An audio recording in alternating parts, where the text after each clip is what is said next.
Well, good evening, everybody. Welcome to the December 9th meeting of the Grafton Planning Board. It is December already. And as usual, the first item on our agenda was public input. If there is anybody from the public here who has a matter to bring to the board's attention that's not currently on the agenda, now would be a good time to speak to that. Hearing none, the next item on our agenda is an executive session regarding some pending litigation. Mr.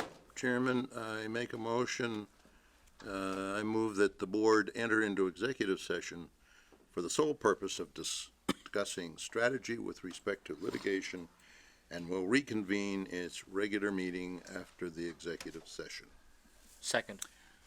Moved and seconded that the board enter into executive session with the intent to reconvene at the conclusion of the executive session. I don't recall, is that motion debatable? I don't know. I suppose Whatever. it is. It probably is. Anyway, if there is any discussion on the motion, hearing none, this calls for a roll call vote. Mr. Would I? Clyde? Mr. Hassinger, Hassinger, aye. aye. Robbins, aye. Prabhu, Aye. Hassinger, Ms. Head. aye. All right, declare the motion carried by a vote of 5 in favor and 1 against. We will recess to the adjoining room for the duration of the executive session and ask for your patience. We will be back in, we hope, maybe 15 or 20 minutes.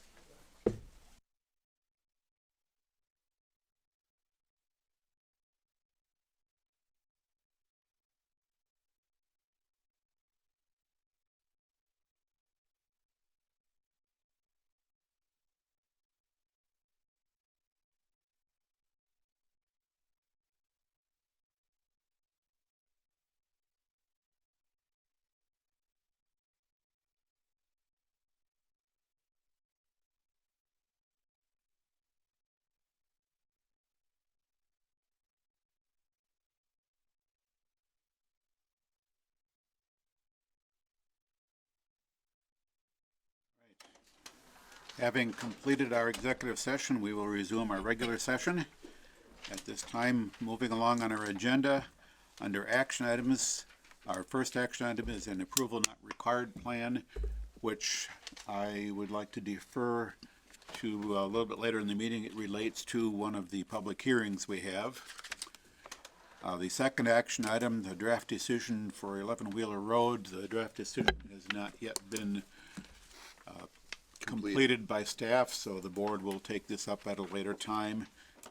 At the conclusion of our public hearings, we'll talk a little bit about when and how we will deal with that. Seeing as how it's slightly past 7:30 and public hearing time, we can defer the discussion item regarding the Mill Redevelopment Overlay District to a later time, either in this meeting if we have a moment, otherwise a subsequent meeting. Same with general business. We'll take care of staff report and stuff after our hearings. So let's move right into our scheduled public hearings. The first one being a new public hearing for a request for a special permit at 200 Westboro Road. The clerk will read the hearing notice. Pursuant to sections 1.5.7, 1.3.3, and 5.8 of the Town of Grafton zoning bylaws, the Planning Board will hold a public hearing on Monday, December 9th, 2019, commencing at 7:30 p.m. in Conference Room A of the Grafton Memorial Municipal Center, 30 Providence Road, to consider the application for a special permit request to extend an existing monopole by 20 feet and install associated equipment on property located at 200 Westboro Road, shown as Grafton Assessors Map 21, Lot 1.A. Said property is located in an office light industrial, OLI, and campus overlay CDO zoning district. New Singular Wireless PCS LLC, CO David Walsh, the agent, is the applicant. Tufts University Trustees is the owner. Copies of the plan are available for public inspection at the Planning Department Monday through Friday, 8:30 a.m. to 4:30 p.m. or on the Town of Grafton website at www.grafton-ma.gov on the Planning Department Development Projects homepage. All right. This is the first of 7 public hearings we have scheduled for this evening. So in the interest of trying to get through this all before we all fall asleep, I will suggest that we try to make this as brief as we can. And if there are some issues regarding this that the board would like to have some detailed discussion or further information on, we will want to consider continuing this to a later date so that we can get through the rest of our agenda tonight. Having said that, I'd like the applicant to introduce the project and say a few words about what's being proposed. Good evening. Thank you for your time. My name is Hallelujah Haile. David Walsh is my associate. He was the individual who submitted the application. As you mentioned, this is for 200 Westboro Road to increase an existing telecommunications facility. There's a tower there, a stealth pole that currently stands at 99 feet. We're proposing to increase that by 20 feet to 119 feet. There will also be associated equipment, ground associated equipment that will be inside the existing fenced-in compound. AT&T's equipment will be 10 by 20 feet. That'll house a walk-in cabinet and a backup generator. And with that, that completes the scope of the work. Any questions? I'd love to. Any comments from staff? So, in reviewing the application, I want to point out a couple things. And in some of our past public hearings from our wireless consultants, there was reference to the 2012 Middle Class Tax Relief and Job Creation Act that established what was considered minor modifications to existing facilities. I put in my memo to you dated December 6th some provisions out of that pertaining to what is considered minor, meaning basically that it's not a significant change. There's a number of items. One, that it is not a significant change if the height of the tower is increased more than 10%. Another, that in addition onto a tower does not extend more than 20 feet. You're talking about width-wise at that point. That'll add no more than one equipment shelter for 4 equipment cabinets. And the last thing, that will not involve excavation outside the tower site or existing utility easements. So, there's a couple things that basically it matches, but then it doesn't match. So there's only one cabinet, but then the height is more than the 10%. Within the application, the applicant did request 2 notable waivers, which, according to the bylaw, require the board to consider, one being waiver from having a balloon test. Basically, as the board knows, and anyone else who has observed new wireless facilities in town, the proponent flies a balloon at the maximum height of the antenna, so that there can be a site analysis done, and residents and board members get an opportunity to drive around to see where it's noticeable. This is an existing facility. Again, as referenced, it's currently 99 feet tall. Looking, especially reviewing some of the material from the original public hearing and documents, there's some very finite corridors where it is visible. I was able to actually capture one in Google Street View. There's areas on the Tufts campus that has existing hills and topography that make it a little bit harder.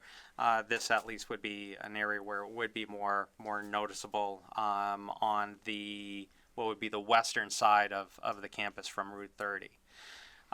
But that waiver is one of those that really the board should consider because it would have an impact as far as the proceedings.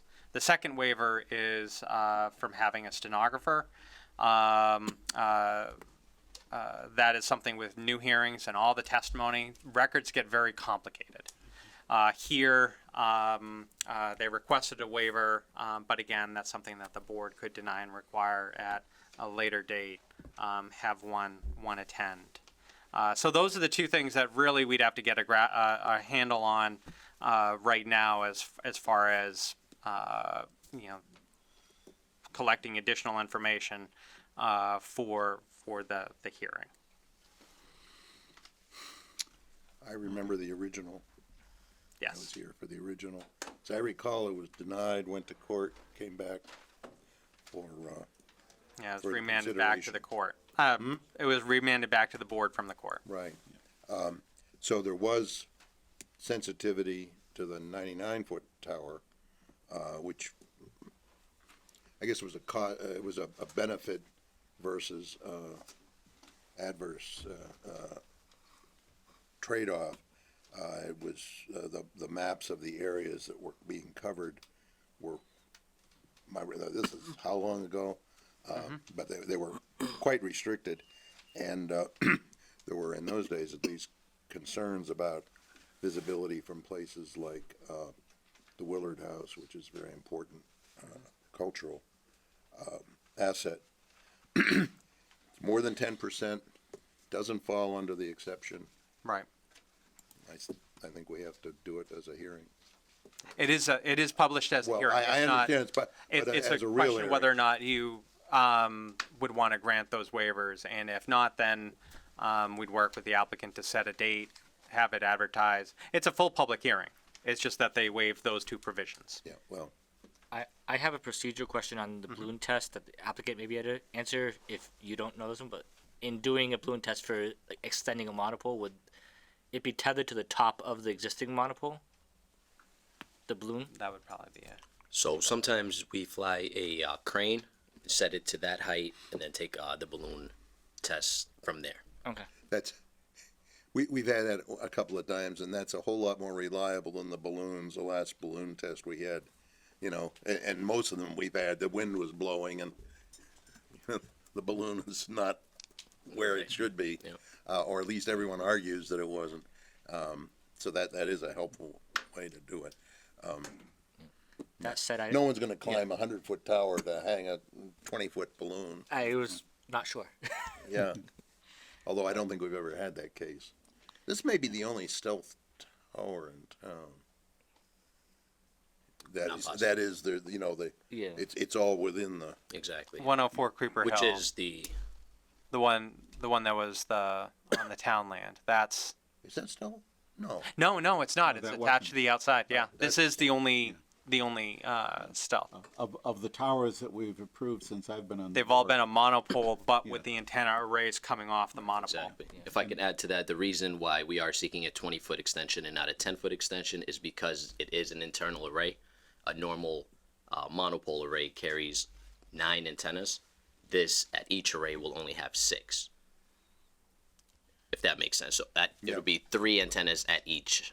Excuse me, I misspoke. It'll be 3 antennas per 10-foot extension. Yeah, so So it'll be a total of 6 antennas. with a monopole, you would likely be adding antennas to the existing monopole, or maybe going up one additional notch. If you go up 1 notch, then you'll be able to put 3 antennas per sector. Right, so that'd be. So you'll get a much more So use out of that. are you adding carriers or just adding antennas for current carriers? This will be AT&T. AT&T is not currently on that tower, so they'll be adding So you're adding one, exactly. Adding one one carrier. carrier, Yep. which on a normal, on the usual monopole and it would be one. Exactly. 10-foot Had it extension. been an external array, we would only be seeking that one 10-foot extension. But because it is an internal array and the equipment is limited, that's why we're seeking the 20-foot extension there. So, question before the board would be, would the board want to see a balloon or equivalent test for the 20-foot extension? And for the purpose, separately from that question, for the purposes of completing the public hearing, would the board feel that it would be appropriate to, engage the stenographer as we do for new cell tower applications? So those, I think, are the two key questions for us tonight. If either one of those I'm not sure whether we can comply with all the rules if we don't have a stenographer for proper hearing. I think we should go with, Yeah. not do the waivers. right, if we choose, if the sense of the board is to not grant either one of the waivers, then the appropriate action will be to continue this hearing to a subsequent date, giving the board time to engage the stenographer and the applicant time to perform the balloon test or equivalent. And perhaps to bring in our consultant. Yes. So, That's what I want. I'm indifferent on the stenographer, but I trust Bob's judgment on that we need it. I haven't gone through enough of these. We- Bob has. right, And we normally Yeah. do for, I mean, Yes. if the board was to be able to treat this as a minor modification, as we have typically done in the past, Yep. with additions, antenna replacements or additions, it would be a non-issue. But here, Yes. because it doesn't fit within the 10% extension limit, it doesn't quite qualify as a minor modification. So on its face, it does not really. And that's, I was never treating this as a minor modification, just that they were requesting procedural waivers that, Yeah. you know, that for at least one of them, you know, I don't think is unreasonable because we're dealing with an existing facility than a proposed one. But it is waivers nonetheless that need to be considered by the board. I had one question. So is this within the Tufts University property? Is that Yes. count? Yes. Yes. And is this going to be seen outside the university property? Well, that's why we need the balloon test. Right now, currently. this picture is from Route 30. You said, right, Joe? Yep. Yes, So it that is. would be considered outside the. This it is is. outside. This picture is outside. No, this is Well, it's- in the Tufts campus on Route 30. But can't you see it from the Willard House? I've never seen it outside of on this location because it's on the backside of a hill. Yeah. Once you extend up 20 feet, maybe you can. Yep. Yeah, and that's what we need but- the balloon test I think for. that's the question that our balloon Yeah. test would resolve is, how much more visible does this become? Yeah, I agree. Wonder if there's anybody. Besides, there's So I think I'm getting the sense from the board that the board, is not likely to grant the requested waivers. Before we proceed any further, as I said, I'm gonna try to move the meeting along as best we can. Is there anybody from the public who has anything to speak to regarding this particular project?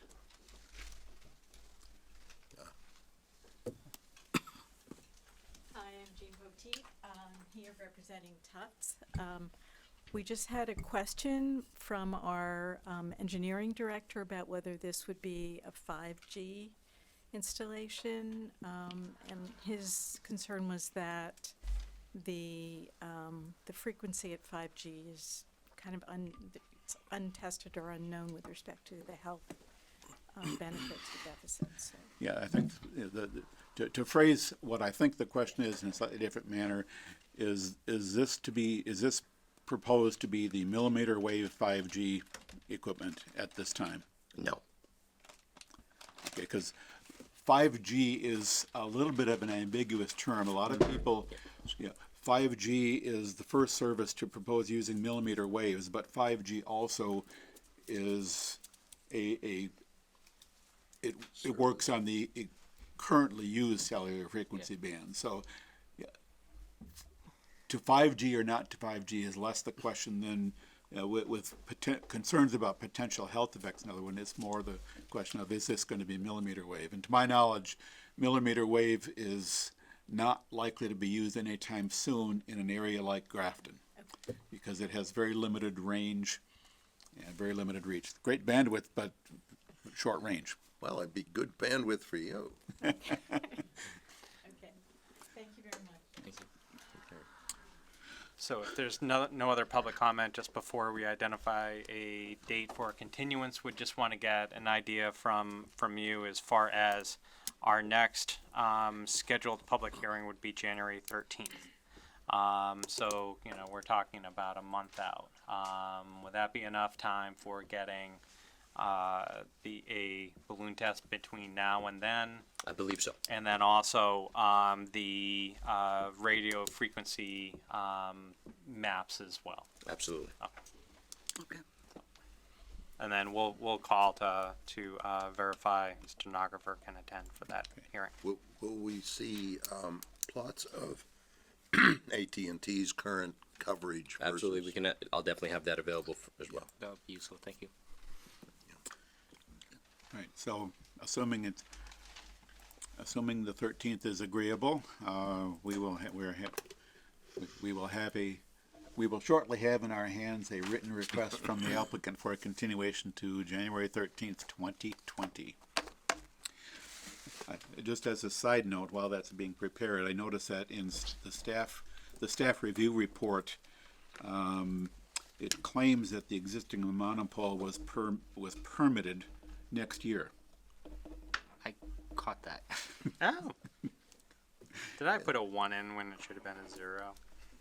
I suspect maybe that was intended to be 2002 rather than 2020. Yes, exactly. You know, as I said, quite a while ago. Yes. I don't remember whether we've made any changes to that since. The tower? Yeah, Yes, there was 2 other subsequent special permits that added the carriers. added carriers, but didn't There was change 2 the other pole. carriers. Right. No change to the height or Yeah, 'cause of the pole. I thought we had. Okay, I move that we grant the applicant's written request to continue the hearing until January 13th at 7:30 p.m. Second. 2020. moved and seconded that the board grant the applicant's written request to continue the hearing to January 13th. Further discussion? Hearing none, all in favor? Aye. Opposed? Declare the motion carried unanimously. Thank you for your Thank time. you, and we will see you, Thank you. He signed it. see you next year. Thank you. Okie dokie. Moving on. Well, we sort of had an informal, Joe and I sort of had an informal goal of getting one hearing done in every 20 minutes, so we were right on time with this one. Our next public hearing is a request for a modification of a special permit site plan approval at 12 Elm Street. I believe we have a hearing notice to read for that. Certainly. Make sure I'm reading the right one.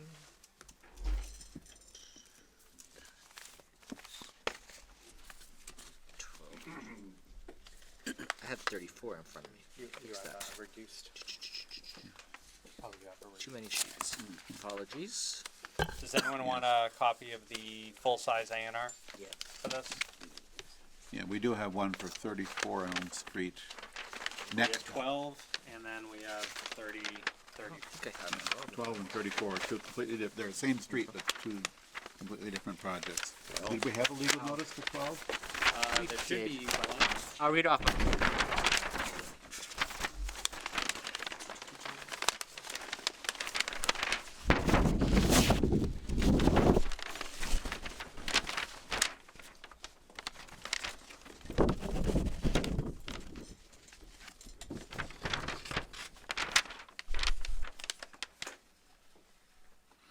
Apparently, I haven't drove on yet.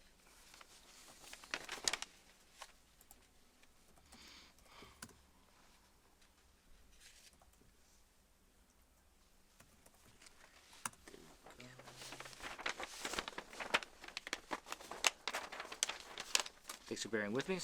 Pursuant to sections 1.3.3 and 1.5.7 of the Town of Grafton zoning bylaws, the planning board will hold a public hearing on Monday, December 9th, 2019, commencing at 7:30 p.m. in Conference Room A at the Grafton Memorial Municipal Center, 30 Providence Road, to consider a modification of an approved special permit and site plan approval by adding a 720 square foot addition to the previously approved two-family dwelling located at 12 Elm Street, Grafton Assessor's Map 11, Lot 8. Said property is located in a medium-density residential R20 district. The applicant owner is Joseph H. Frey. Copies of the application and plan are available for public inspection at the Planning Department Monday through Friday, 8:30 to 4:30, or on the Town of Grafton website at www.grafton-ma.gov at the Planning Department Development Projects webpage. Okay, welcome the applicant to introduce the project, and we'll ask staff for any comments. Well, good evening. My name's Joe Fry. I was here a few months ago and got a special permit granted for a two-family conversion from one family to two-family. And when I went to the building department, I found out that there was significant other details I had to do with that plan to make it work. I had fire separations on all floors because of the way it was set up. So we came up with a new plan of adding 720 square feet and making this thing doable. So, we'd like to ask for permission for this modification. All right, and I should point out that accompanying this special permit and site plan modification application is an approval not required plan, which basically shifts the property lines so that the proposed two-family with the proposed addition meets all the lot size and setback requirements. Correct. You know, so So how does this plan differ from the previous one? The previous plan was converting the existing structure into a two-story, top and bottom. And since that wasn't doable within the means, we added on a piece on the back and took another piece of the existing puzzle, and that becomes one unit in the front. The existing structure becomes the other unit. But before, you weren't adding what's called Lot 1 here to the land.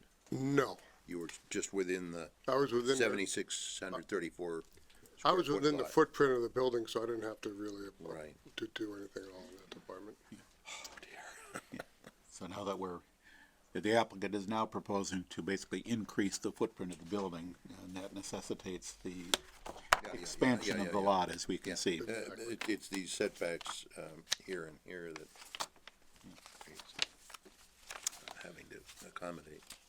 But is Lot 1, are the lines for Lot 1 established now, or, is that already a lot? Or is that being carved out of Lot 2? It's being carved out. That line is being redrawn and submitted as a new plot plan. Yeah, but the 6,792 square feet are coming out of Lot 2. Correct. Okay. Correct. Okay. Any comments from staff at this point? So, one of the things with this, in our plan, and I'm just gonna highlight things to make it a little bit more, visible, is that this is the existing lot, but adding on the proposed addition, because the property is also in the water supply protection overlay district, then starts to increase the amount of impervious surface. And as board may know, water supply protection overlay district only allows up to 25% impervious surface. After that, you need to also then introduce water back into the ground. So what ended up happening was that because Lot 2 is also owned by Mr. Frey, the lot now will be this as he takes some land away from Lot 2 and then brings things to add on to that Lot 1. The A&R plan does have notations at the bottom corner that then identify how it continues to comply with the amount of impervious surface. One of the things in reviewing this with the building department is that we are not increasing, or this proposal does not increase the degree of non-conformance. The addition is in a conforming location. The amount of impervious ends up complying with the bylaw, and the original Lot 2, even though it's reduced, still maintains that amount of area.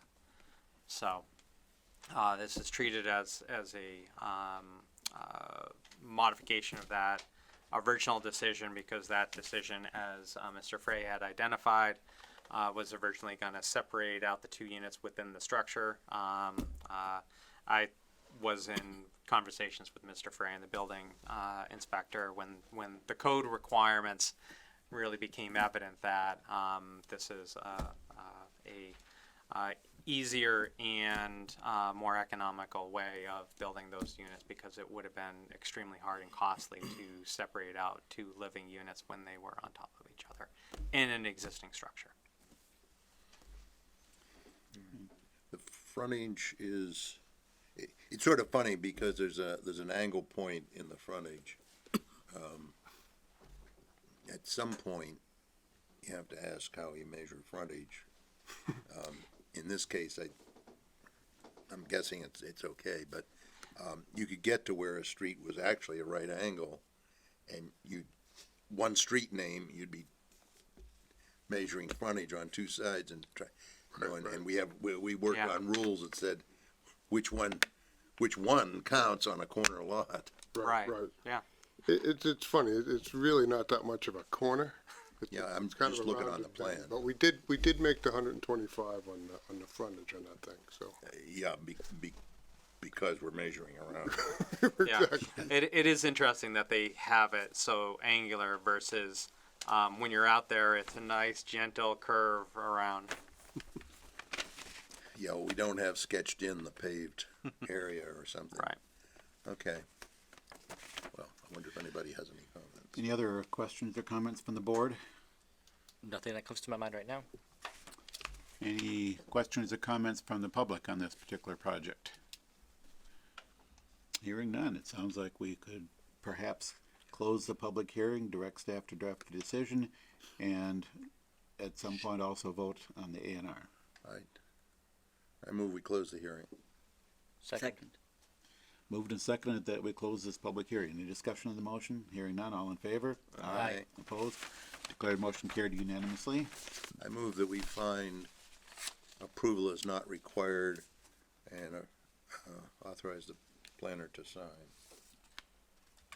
Second. Moved and seconded that the board find approval is not required on the A and R plan and authorize the planner to sign on behalf of the board. Discussion of the motion? Hearing none, all in favor? Aye. Opposed? Declare that motion carried unanimously.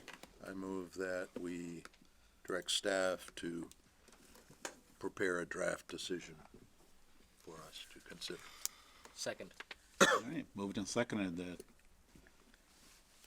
the board direct staff to draft a decision.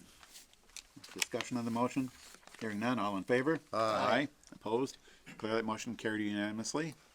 Thank you, and I think maybe staff thinks they might have a decision drafted fairly quickly, which will be taken up at the board's next meeting, which will be either January 13th, or if need be, the board may have a meeting between now and then. That question is to be discussed later. Okay, very good. Thank you very much. Thank you. All the A&R plans, Now you're ahead on schedule. all right, good. Some of them are easier than others. Yes. They won't all be this easy. No. All right, on to our next item. Moving down or up Elm Street, depending on what your sense of direction might be. We're now at 34 Elm Street, which I suspect is going to be a little bit different than the one we've just done. I have the hearing in front of me this time. Pursuant to sections 1.3.3 and 1.5.7 of the Town of Grafton zoning bylaws, the planning board will hold a public hearing on Monday, December 9th, 2019, commencing at 7:30 p.m. in Conference Room A at the Grafton Memorial Municipal Center, 30 Providence Road, to consider a special permit application to construct a two-family dwelling on property located at 34 Elm Street, Grafton Assessors Map 10, Lot 5. Said property is located in a medium-density residential R20 district. The applicant is Prentice Place LLC, CO Sotier Papalilo, forgive me if I pronounced that wrong, and the owner is Karen Domenico. Copies of the application and plan are available for public inspection at the Planning Department Monday through Friday, 8:30 to 4:30, or on the Town of Grafton website at www.grafton-ma.gov at the Planning Department Development Projects webpage. All right. Good evening. Introduce Yep. the project for us. Sure. For the record, Bill Hannigan with Hannigan Engineering. Sotier is with me in the audience. This project is to take the existing dwelling at 34 Elm Street and demolish it and replace it with a proposed duplex building. We've submitted a set of plans showing existing conditions along with the site plan for consideration with the grading, the driveway location, the utilities, etc. to show how this would be constructed. We've also submitted a letter, basically outlining the permit requirements relative to special permits and the compliance with those, various guidelines, which we can go through. So the property is approximately a little over a quarter acre of land. The existing house, if you look at the existing conditions sheet, is located towards the front of the property, with an existing house and a garage, shed, if you will. That's the building that would be, torn down. And if then we move to the site plan, Joe has control of all these things. You can see there's a duplex, building. This building is essentially the same as one of the buildings over at the Creeper Hill Road Flint Pond Estates building. So that's the building that is included in the package. There's some modifications to it to kind of tweak it to fit on the lot and to meet the setback requirements. So it does meet the setback requirements for both front, side, and rear. There is a utility easement on the, I'm going to say the east side, where my north arrow is. There's no north arrow, so I think it's on the east side of the property, and that will provide access to both water and sewer, as well as gas, actually. There's gas in the area. We're still working to nail down all the utilities with respect to the gas line and whether it's makes sense to bring it up.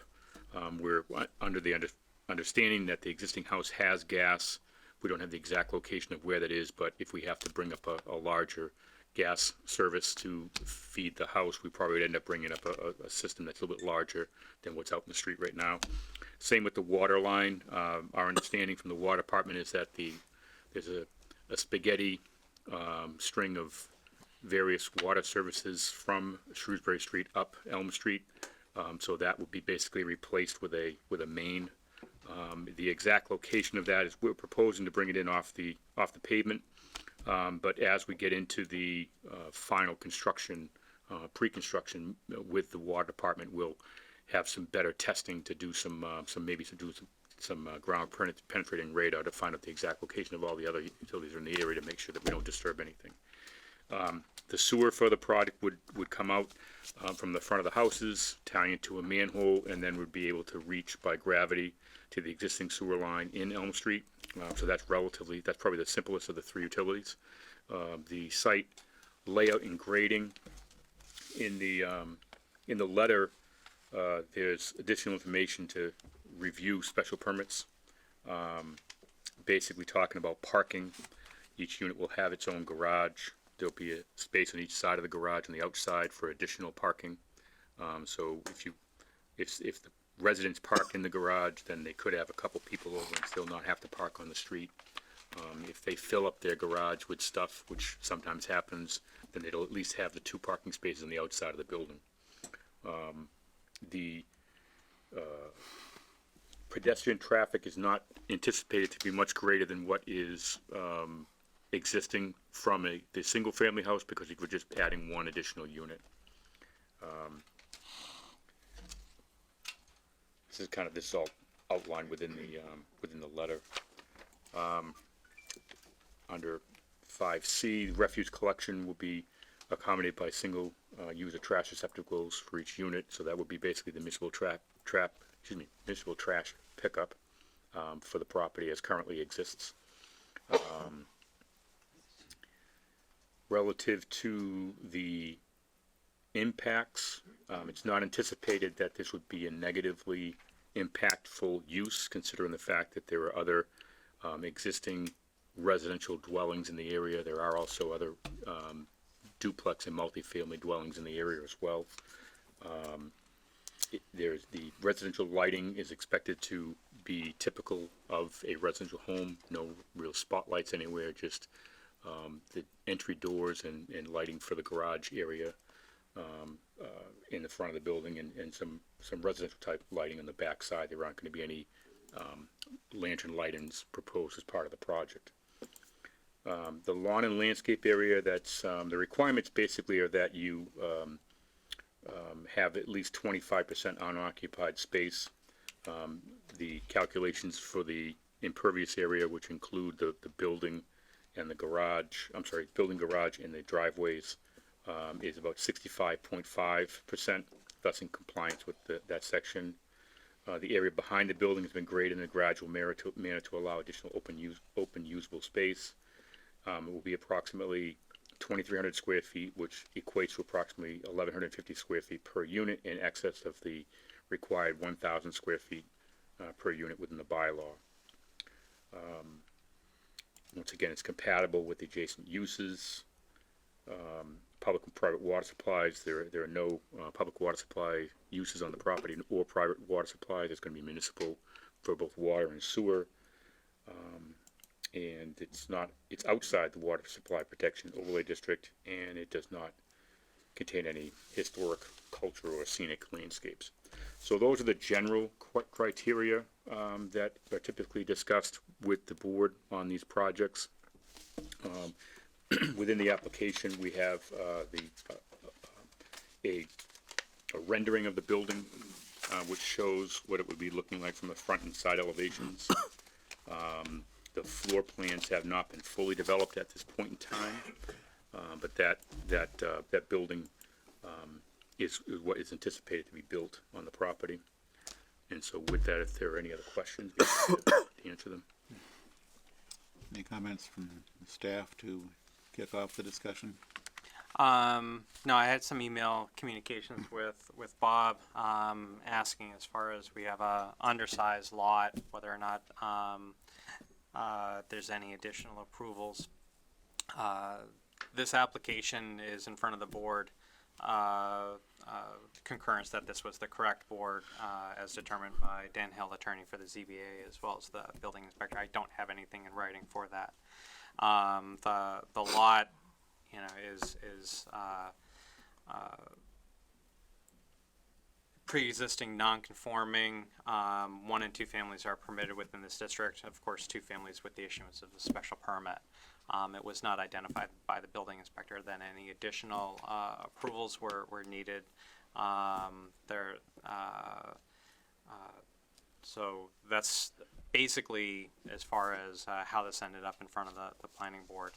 And as was stated on the east side, there is an easement that then will bring gas, water, and sewer to the adjacent development that is currently in front of the ZBA for Prentice Place. Well, following up on our email, I think part of our job is to be sure about compliance with the zoning. It's an R20 zone, requires 20,000 square feet. The lot only has 11,761. I spent some time this afternoon trying to weave my way through all of the references to non-conforming and grandfathering, and I could not clearly see that this situation fits. It's a different use. It's starting from scratch. It's not expanding an existing use. So I'm going to need some advice from council. Are there any, that's a question that we obviously won't get answered this evening. Right. I was hoping she'd stay, but I know she wouldn't. Yeah, Well, just to bring, if I can bring the board through the thought process. The thought process is that the pre-existing non-conforming use is residential in your bylaw. So it's the use itself is not non-conforming. The use is actually conforming because it's residential. Okay. The size of the lot is non-conforming.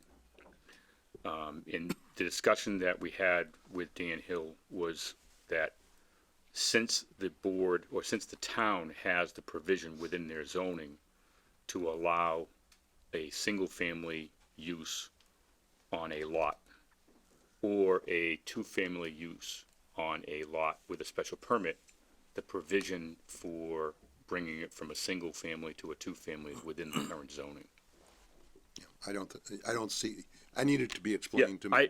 But that's how we got to where we are. Right. Yeah, so that, yeah, so that's, it's not a question of the use per se, it's a question of the, When I say use, I have each line in the, and this two-family is a separate, different line, a different use in our matrix from the single-family. So I think, to me, you tear down the house, you've got an empty lot, now you're starting from scratch. You're not,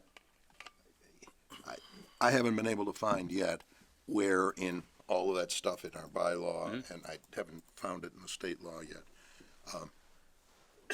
This case fits.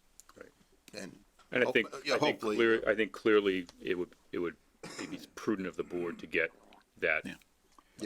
dealt with, yeah. Yeah, and So- that's what I wanna do. right, so And- that question being not definitively answered as of yet would suggest that we will at least need to, continue this to a point where we can get, a better opinion on that. But I would like to, so we know that that's a question that needs Needs to be addressed. we would like addressed. Does the board have any other questions or comments about this? I have one that may or may not be germane, just when it comes to you mentioning the, no floodlights, that kind of thing with this.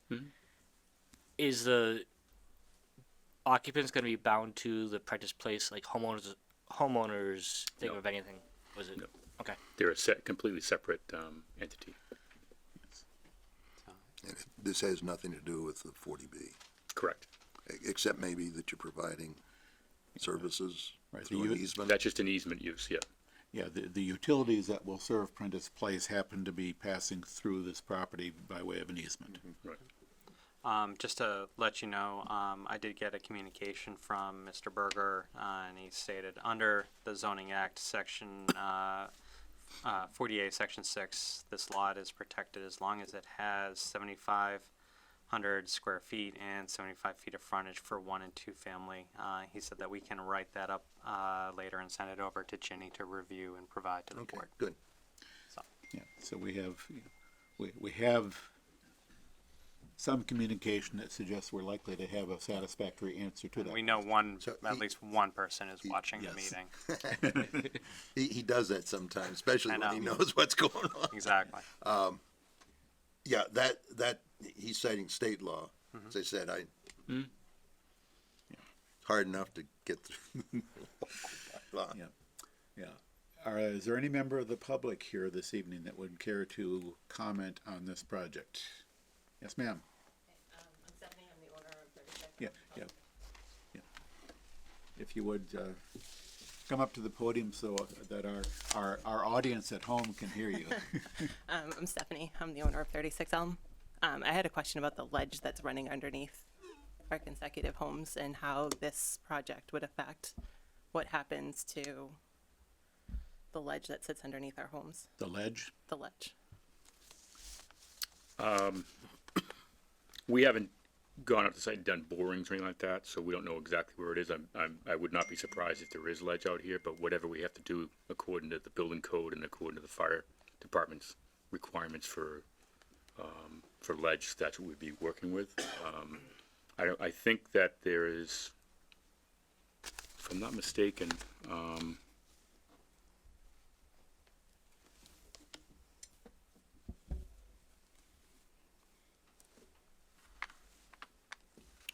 mean, I think that if there's, I'm not sure where the ledge is, but we're cutting down to around 408.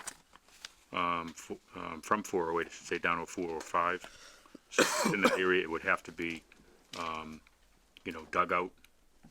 If there was blasting required, we'd have to do all the work with the fire department that we would do or the blasting contractor would have to do all that work with the fire department that they are required to do, which may include pre-blast surveys.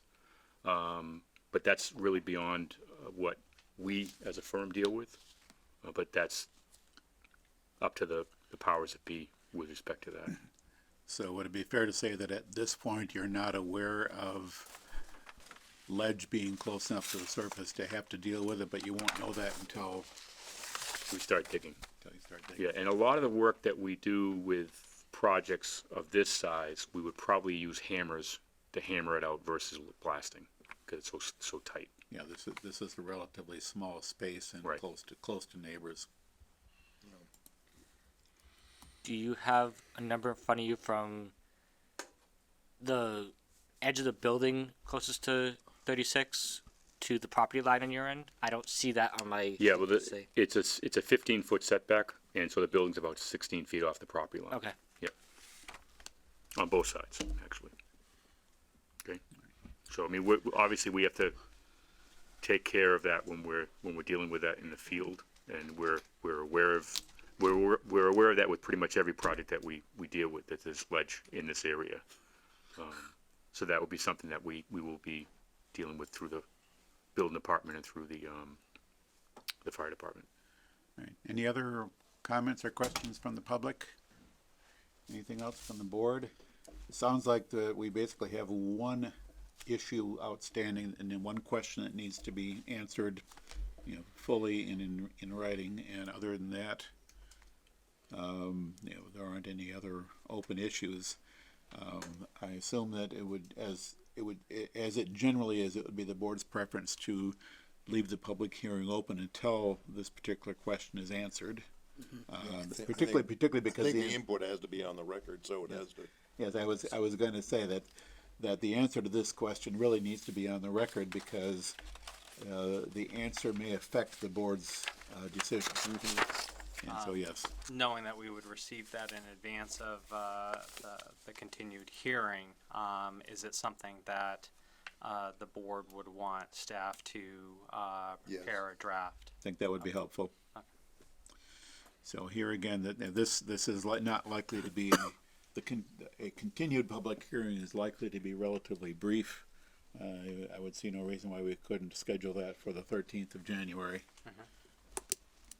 And at that point, if staff has a draft decision, taking into account the answer that we're expecting to get well in advance of the 13th, we would likely to be able to close the public hearing and vote on the decision at the same time. We like to do that when we can. Just for clarification from my part, you said, and it may be the same thing, but I thought you said there were two questions, or one being an uncertainty and the other one being the zoning question. Was there not something else? Did I miss that? Is there a second? No, I think it was just one. I think there was the uncertainty that I remember hearing about was the zoning question. Okay. Just so I make sure I write that down. Yeah. Yeah. So I think it unless I missed something, the zoning question is the only unanswered question before the board at this point. Okay. And we're likely to be the answer to that is likely to be available to the board within the next week or two. Yeah. We therefore would request the hearing continue to the 13th of January. That would seem to be appropriate. Yeah. We'll fill out the proper paperwork. And in anticipation of the board receiving said request from the applicant, a motion would be in order. I move that we grant the applicant's written request for continuance until January 13th at 7:30 p.m. Second. Moved and seconded that the board grant the applicant's written request for a continuation to January 13th. Discussion of the motion? Any discussion? Hearing none, all in favor? Aye. Aye. Opposed? Declare the motion carried unanimously. Thank you, and Thank you. we'll see you next year. See you next year. Yeah. I like to say that in December. We'll see you next year. The little things. I wrote my first letter with the 2020 in it. Ah. So All right.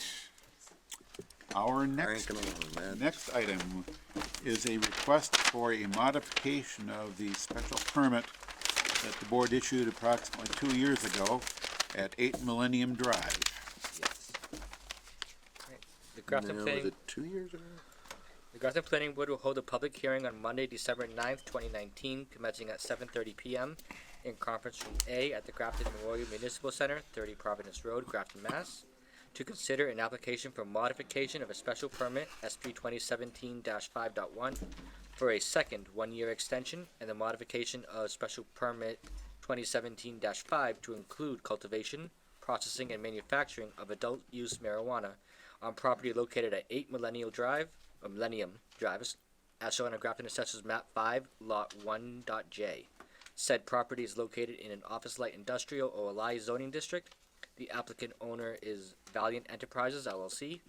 Copies of the plan are available for public inspection at the planning department Monday through Friday, 8:30 to 4:30, or on the Town of Grafton website at www.grafton-ma.gov at the Planning Department Development Projects webpage. Thank you. All right, thank you, Mr. Chairman, board members, Joe. For the record, Bob Carr with Nature's Remedy of Massachusetts. As indicated, we're here to request an extension and also to add to our special permit the use of adult use. As we said back 2 years ago, we would come back before you and make that request. Nothing really changes on our end with regards to the addition of adult use, with regards to the facility and how it's operated. Plants are just tagged differently, and really that's it. As far as our second extension, the program is rolling out slowly. Is an understatement. As you know, I think you've got other applicants in town as well. It just it was not our intent to be here, but we are, and we're still just as excited to get this rolling. But when we were here with you in front of you last year, we thought we were just about ready for our final permit for a cultivation where we currently are, and it didn't happen until September this year. We're green now, but we waited around a long time, and it's just the program is rolling out a lot slower than we had anticipated. I think that's for the industry as a whole feels the same way. So. So, and just to be clear, this is, none of this operation includes retail sales. That is correct, yes. Yeah. So, Comments from staff? one of the things is, and because I know that you had gone in front of the the select board for a new host agreement. To what extent does adding the adult bring you under CCC versus the old Department of Public Health regs that you came in under? What do you have to do as far as permitting to bring the adult use on? Well, it will happen much quicker, I can tell you that. Our application for medical that we had here back in, I lost my years, but 2016, 17, that medical application hasn't even gone through the permitting process. It's still out there. We simultaneously jumped on when adult use was approved by the state. We've jumped on that. We've been approved for that, and that's where we are now. We are growing and we are selling adult use. Our medical locations and our medical cultivation just never got approved. It's still in the approval process. They're not requesting any additional information from us. It just stands in limbo. They tell us it's moving through the process. I don't know. I don't know what to tell you. But with regards to the adult use, which we would jump on here, it's we don't need to establish a. We're not permitting all over again. You can climb on to our current application that we have. We would send into the Cannabis Control Commission a request to add Grafton as an additional cultivation location to our current location. So whether that takes 2 weeks, 2 months, 8 months, I don't know. I just know that we don't have to go through the current application process where you start off with an application of intent, you go through the provisional process. We don't have to do that in this case. We can just jump on to our existing permit that we have. Yeah, so as an existing licensee, you can basically expand the scope of your existing license. We can. The reason we can do that is currently we're at about 40,000 square feet of canopy where we are, and we're able to add up to a total of 100,000 square feet under our current application. So we would come here, and our intent is to add an additional 40 or 50,000 square feet of canopy. Within the building that we've already talked about. Within the building, we've already talked about, within the footprint of the building, I will be back in front of you again, because in our design, we would like to go up a second story. Other than that, we want to keep the parking and the footprint, the drainage, everything is, we're not touching anything. Just but we will go up and we'll be back in front of you. Yeah, so just a reminder in the board's 2017 decision, the board approved the construction of a 32,500 square foot building structure with 26,100 square feet as an initial phase. There was a second phase that was on the rear of the building that would have brought it up to the 32,500 square feet that was approved. And when was that granted? That was granted September 27, 2017. With a 1-year extension granted in 2018 with the deadline for completion of September 27, 2019. Right. I've been a little confused because usually don't special permits go for 2 years before you need to renew? The board wrote it into the decision that was a 1 year, I mean, basically it forces people to come in and sort of say, well, where are you with your application? State law allows by default, if the board wanted to have 3 years, the board could extend a special, condition special permit for 3 years. That's in Mass General Law. But we've had the practice of having those 1 year extension so that you don't have these approvals out and you at least get a little face time to sort of get updates as far as what the project is. Yeah. Because I'm gotten pretty weary waiting for this. I think that you failed to apply, according to the information I've got, you failed to apply for this during the valid period of the most recent extension. Is that correct? Well, Joe and I have been in touch all year long, and Joe, you can correct me if I'm wrong, but he said as long as we're making headway, and I was in touch with him, he said that he felt it was. The point is that our extension ended in September, and you didn't apply until much later than that, quite recently. So you're looking to extend a permit that doesn't exist any longer, and that's a problem for me. I'm also really confused about your licensing situation. You talked about already being licensed. You're not already licensed in Grafton to grow adult use. I never said I was. I said where we are, where we're currently located. You weren't clear. I'm sorry. That wasn't at all clear. I'm interested in the status of, you have applied, you did apply to the Department of Health, whoever it is, under the old rules, back when? Mm-hmm. When did you initially apply to them? And that was for medical. When did you do that? I'm assuming it was back in sometime in 2017. Okay, you can't tell us when it was. I don't have that record in front of me, no. Now, what have you done about applying for, to this, it's definitely the new CCC and rules for the adult use items. Have you applied to them for that? I don't understand the question. Did I apply to them for? The adult use growing and whatnot is a whole different set of regulations at this point, a whole different law. You have to apply to them for permits, licenses for those activities.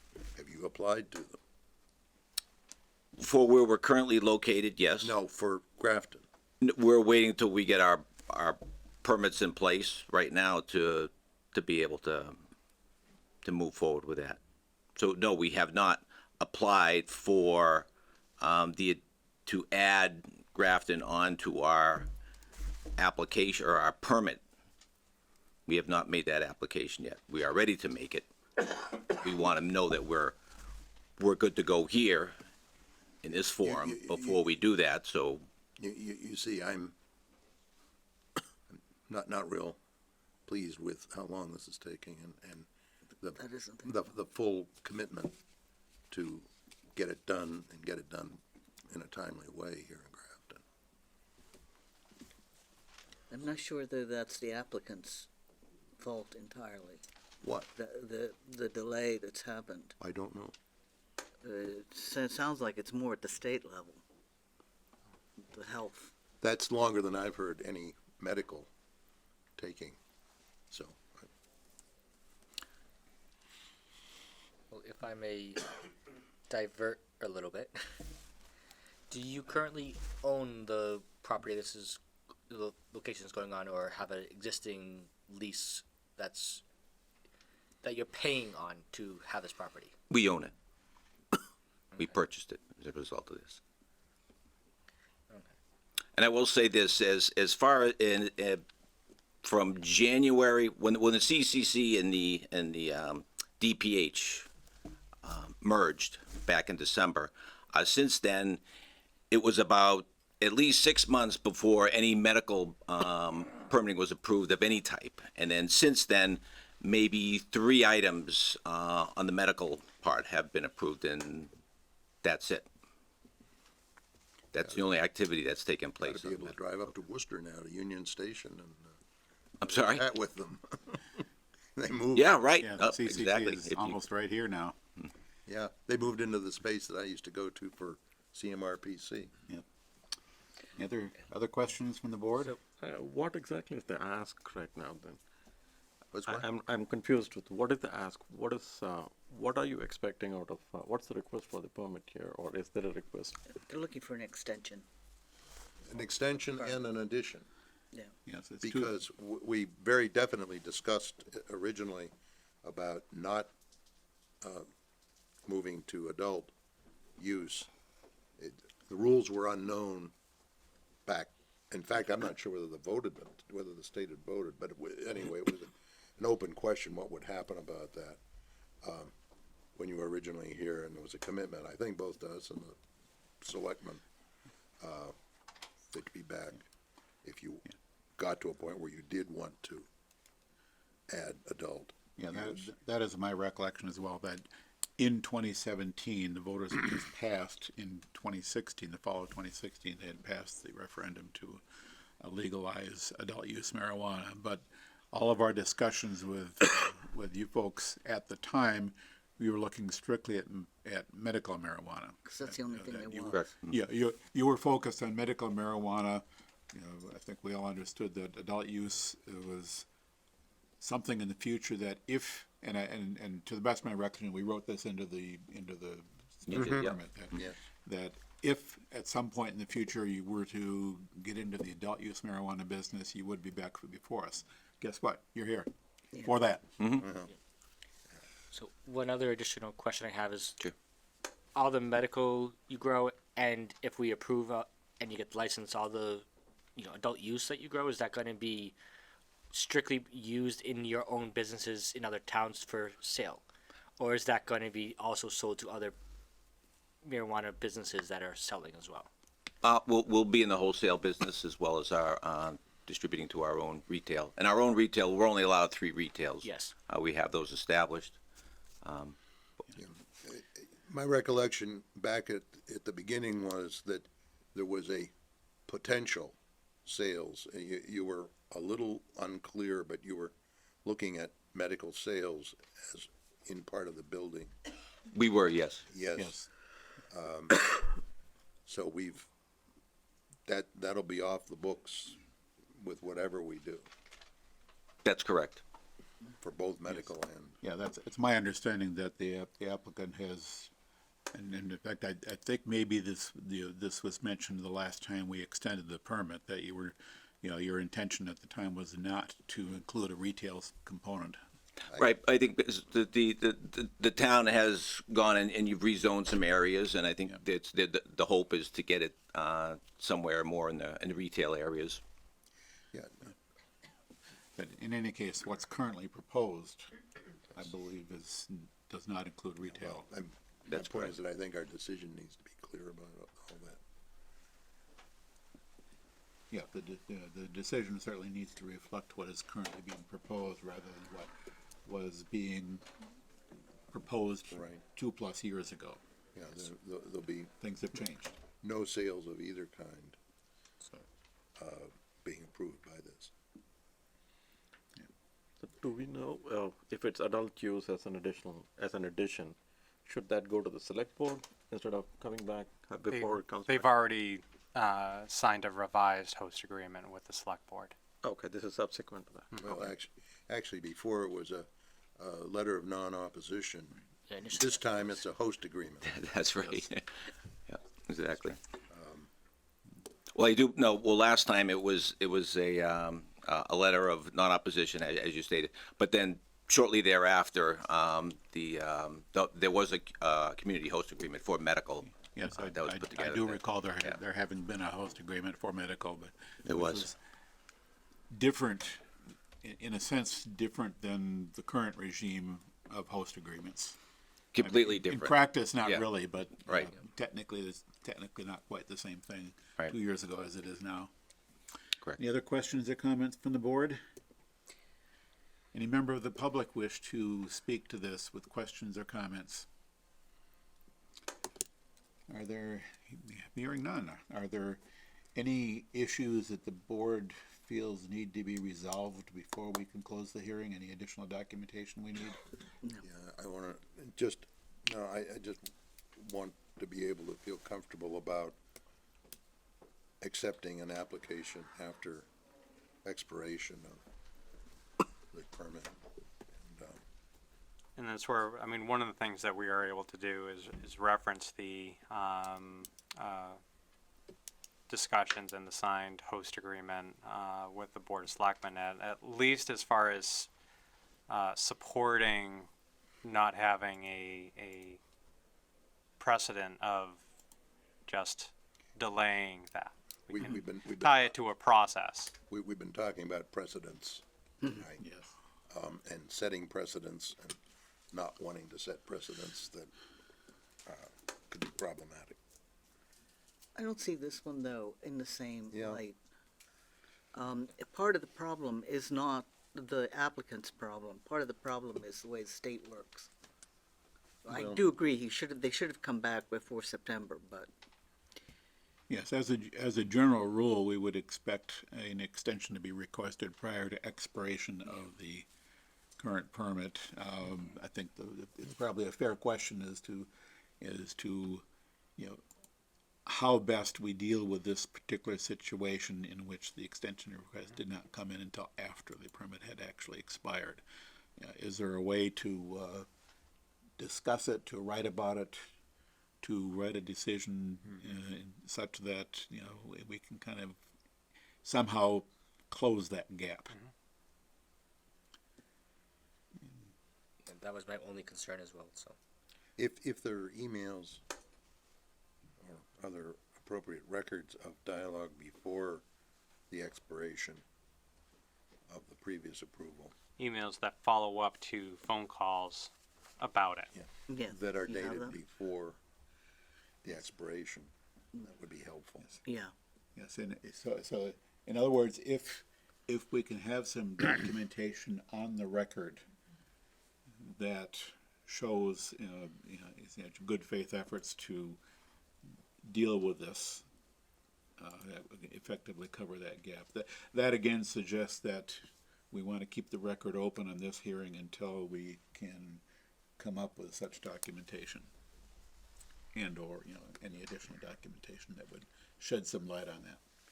Probably we can handle this the same way we did the last one. Yes, I was gonna Yes. Keep it probably open. vote on the decision that same And- night, most In likely. his copious free time, spare Yes. time, Joe will be writing all these decisions. And what little time our staff has before abandoning us. Jumping ship, just when things are getting, 7 hearings. Okay, so let's Gone say through that 4 in an hour. yeah, we'll have actually.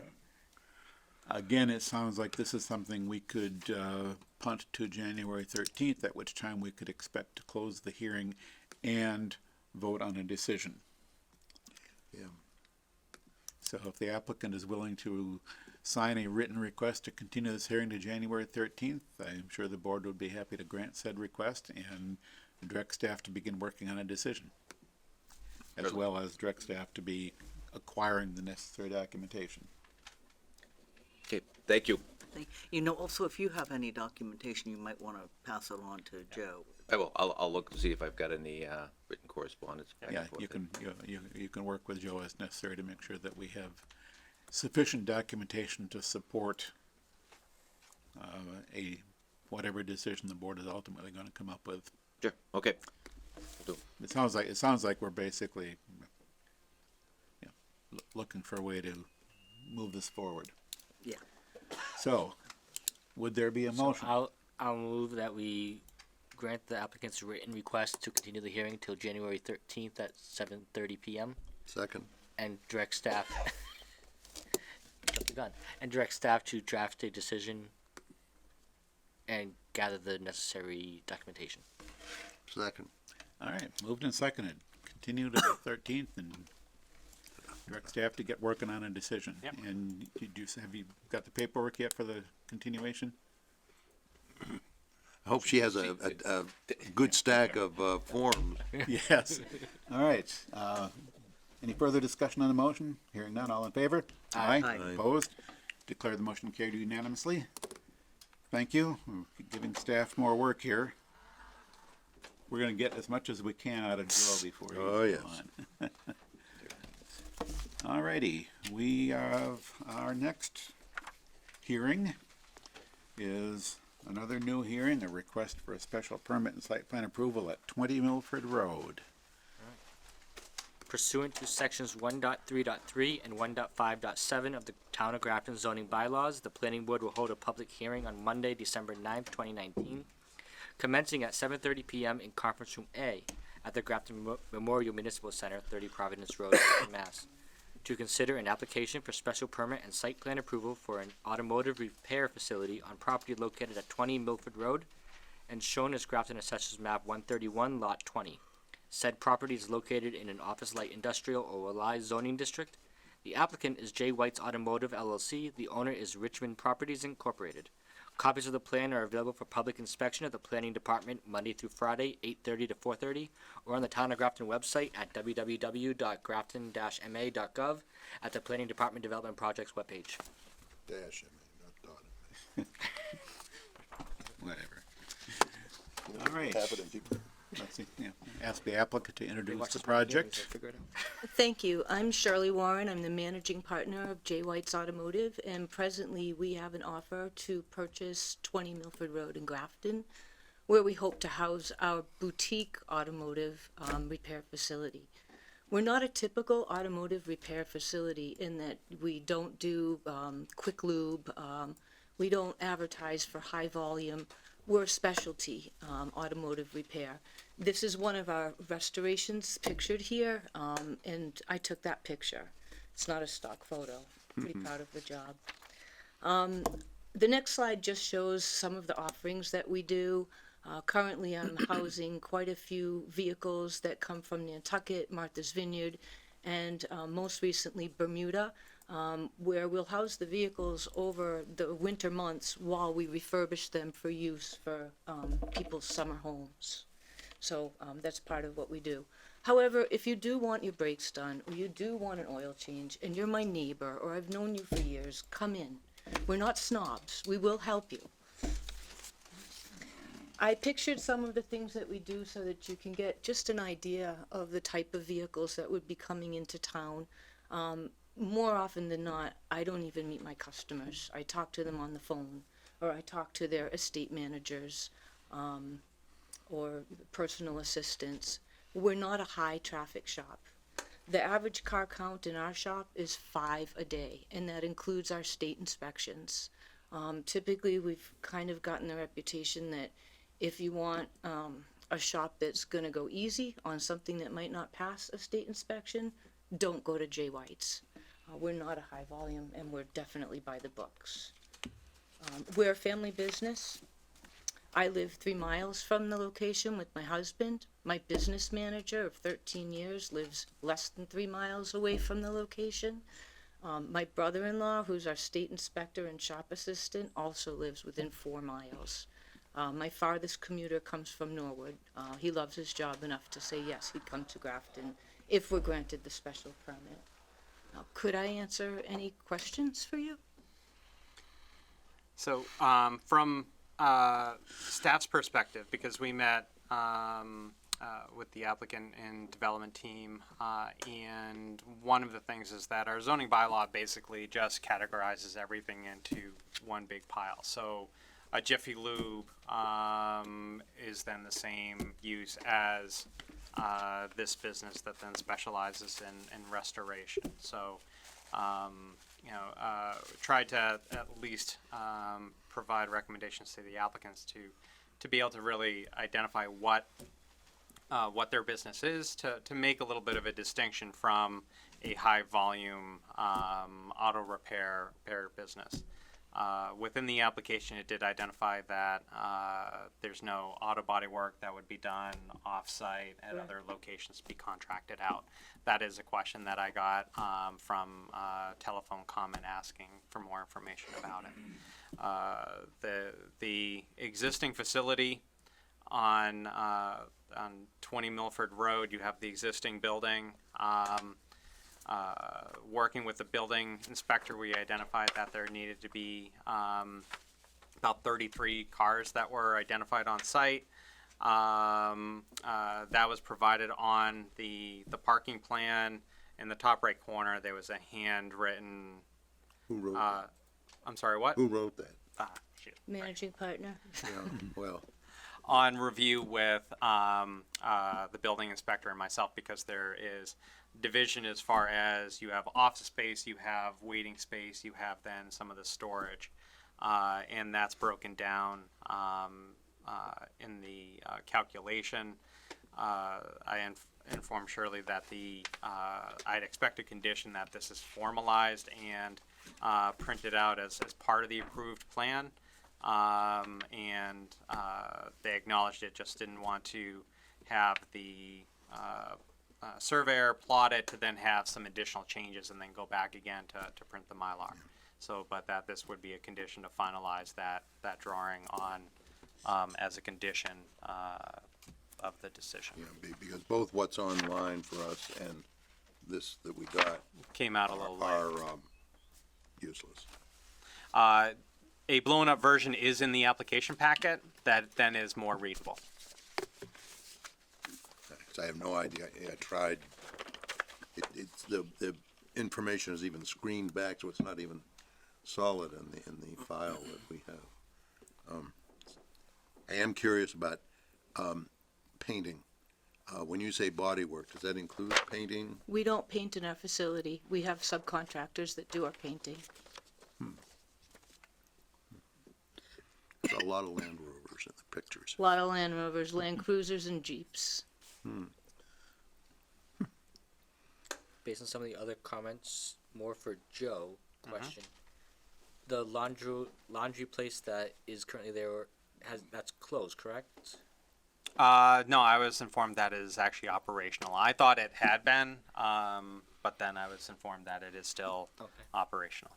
And do you know if this site has ever held a auto facility in any, even close to this in the past, this location? Not at this location. My understanding was that it's basically been a textile shipping and receiving business.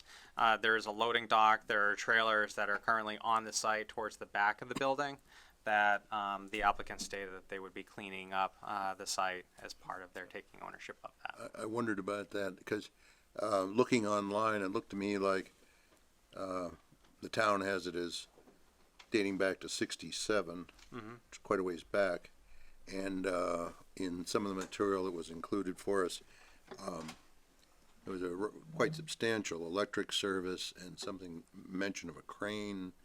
So I have to, I should remember, and I don't, the history before the current linen. Machine shop? It was a machine shop. They built bridges. Built bridges. Some of the Okay. bridges That in would Worcester. account for electrical. That would account for heavy duty electrical for sure. Yeah, and the crane, because you don't need either one. You need either one of those for the current use. But no, but see, that's important to me. Previous uses, some of the people who are concerned about, you're gonna have a car repair place across the street. The history of the site does have relatively heavy work having been done there. And that's where, that stretch of Milford Road, the industrial uses, predate when many of those units had been built as well. Been here, done that. I seem to remember giving a permit to something years ago, in fact, in that building. It may be what's currently there. Well, I don't know why they needed it, but I remember it coming up once. Concerns of noise, because they're a factory. No, but why a permit would have been required from us. I know we've looked more than once at your next door neighbor. They Templex. Templex. Yeah. They've expanded and Yes. done all kinds of stuff. All right. Any other questions or comments from the board? Any questions or comments from any of the public who happen to be here? Please come up and state your name and address and share your concerns with us. Sergio Braga, I live on 21 Milford Road. My question to you is related to noises and basically business. How you going to manage your business, like traffic-wise? Well, we only have 5 business transactions a day. We do have deliveries come from UPS and FedEx once a day, typical of what your neighbors are doing now. I employ, including my husband and myself, there's 13 people that travel to our business every day. So we're low volume. I understand your concerns about noise, but have you been in the factory? I've been there, yes. It's very noisy, and I've been in the factory quite a bit. If you compare the noise in the factory to the noise in my shop, they far exceed the noise that I mean, an even though automotive repair makes. I thoroughly agree with you, but even though that a body shop versus like a shipping and receiving facility is totally different. Well, we're not So, a body shop, and they're a textile. They're a factory. May I ask you, what are you going to be doing in that facility? Sure. So when a car comes to us, often old cars like from 1944 or the 1960s, they're pretty rusted out. And their components are worn. So we do things like taking the body off the car and getting a new frame. And when you give the car a new frame, that means you have to take the engine and the transmission and everything and bring it over to the new frame. Often we'll even have a new transmission, new engine over to the new frame. Then you put the body back. Oftentimes we'll do upholstery, but we don't even do the upholstery ourselves. I have subcontractors that do that for me, and they'll go out to subcontractors for paint. So most of what we do is mechanical, and I do a lot of project management. Some of the cars are there a year or more. Mm-hmm. Well, and the reason I ask, air compressions, sandblast, those are loud machines. But totally understand your concerns. And, on top of that, if you're painting the fumes and everything, traffic-wise, privacy, it becomes an issue. So we're not a body shop, so I don't think that you can anticipate having problems with any paint fumes. We don't do that in my shop. As well, my concern is basically the noise. Are you planning on changing the garage door or anything? Absolutely. We're a destination shop. We're a boutique shop. We're going to have to spiff the place up. Yeah. We're not going to change the footprint. The footprint is actually perfect for our use, but we're going to make it look nicer. Yeah. We're not flashy. We rarely advertise, only in a few very niche-y, like the last advertisement I placed was in a magazine called Luxury Lifestyles. So you're not going to have flashing neon lights. The state does require us to put a sign that tells the people that we do inspections. We can't help that. They have to do that. State inspection. Yep, state inspection. We're on Route 9 in Framingham right now.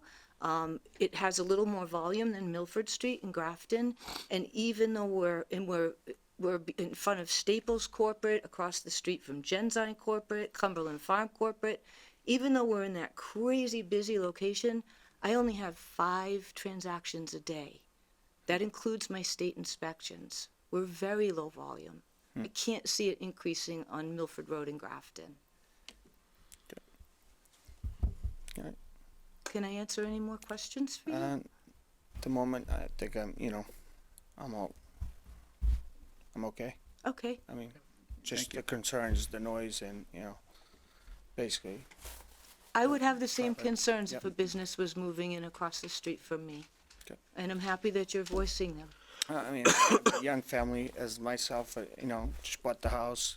Just want to make sure that, we can live here comfortably, no noise, no nothing, I bet they love our cars. Yeah, I'm sure.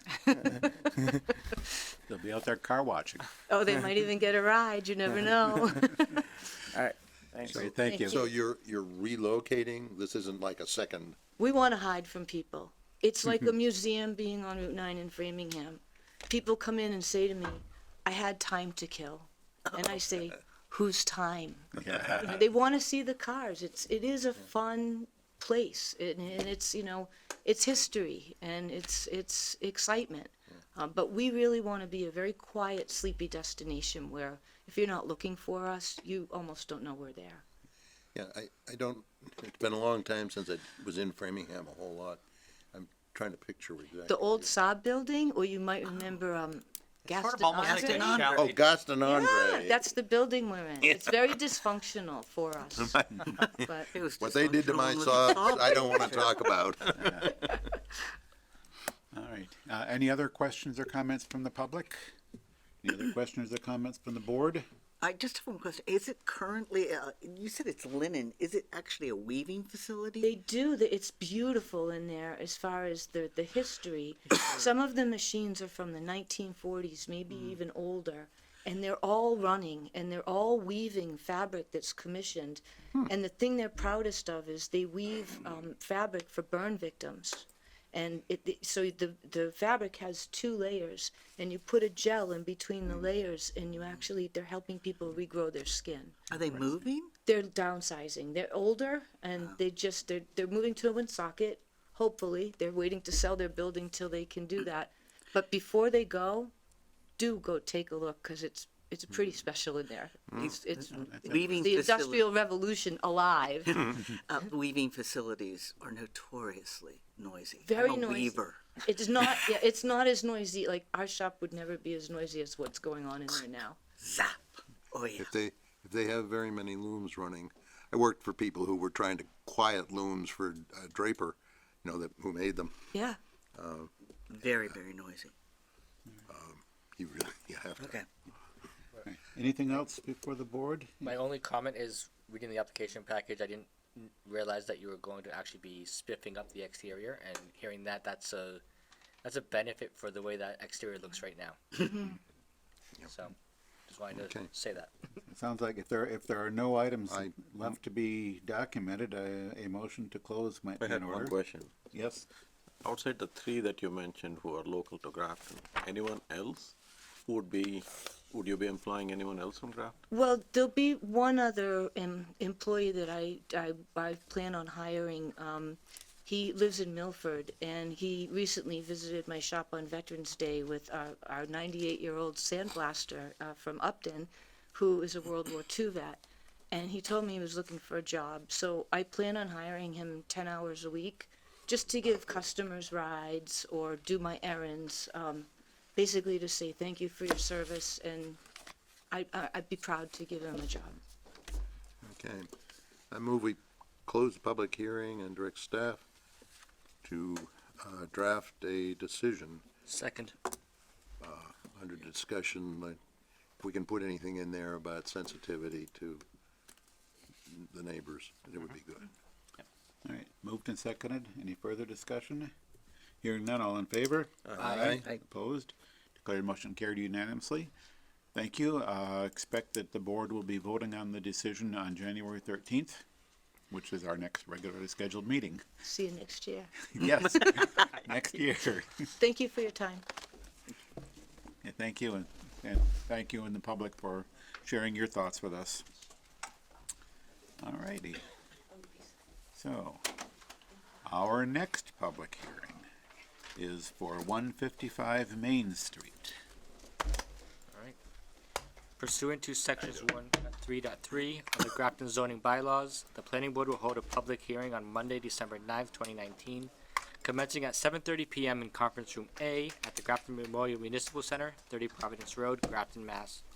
To consider the application for a site plan approval for a food establishment on property located at 155 Main Street, as shown on Grafton Assessors Map 113, Lot 73. Said property is located in a neighborhood business zone. The applicant is Robert and Karen Johnson, and the owner is Bay State Investment Fund, LLC. Copies of the application and plan are available for public inspection at the Planning Department Monday through Friday, 8:30 to 4:30, or on the Town of Grafton website at www.grafton-ma.gov at the Planning Department Development Projects webpage. Okay, welcome. Introduce the project to us. Yes, so it's Robert and Karen Johnson back there. We're looking to open up a shake and tea bar. It's no food like being cooked or anything like that, but it's a shake and tea nutrition club. That's what it is. We're soy protein, work with green teas and stuff like that. But again, it's we're looking for around 8 or 10 people at the bar. You know, that would be the maximum number seated. Again, we wouldn't be doing any kind of cooking or anything like that. It's just more a shake and tea. There are, we would be like the 15th club of this style in the Worcester County 508 area. Like I said, we're really excited to help the community get healthier. I myself have lost 55 pounds doing this. My wife's lost 30 back there. That stuff tastes great. Some of the people here have tried them actually, and that's what we're looking to do. Yep. And just for clarity here, this before the board is a site plan approval, but not a special permit. Correct. And it's for a new use in an existing building. Right. Anything more sort of One of the introducing this to us, Joe? Yeah, I mean, one of the challenges is that for this, as everyone knows, we're undergoing design process for reconstructing Main Street, and we're well past the 25% design plans. And in my memo to the board, I included what was in the 25% design submittal, which was the state does not want to have pull-in parking in front of the building, and in order to make sure that the property remains whole as part of that Main Street project, would be actually reconstructing the parking lot. That gets into the significant portion of the waiver that's requested, in that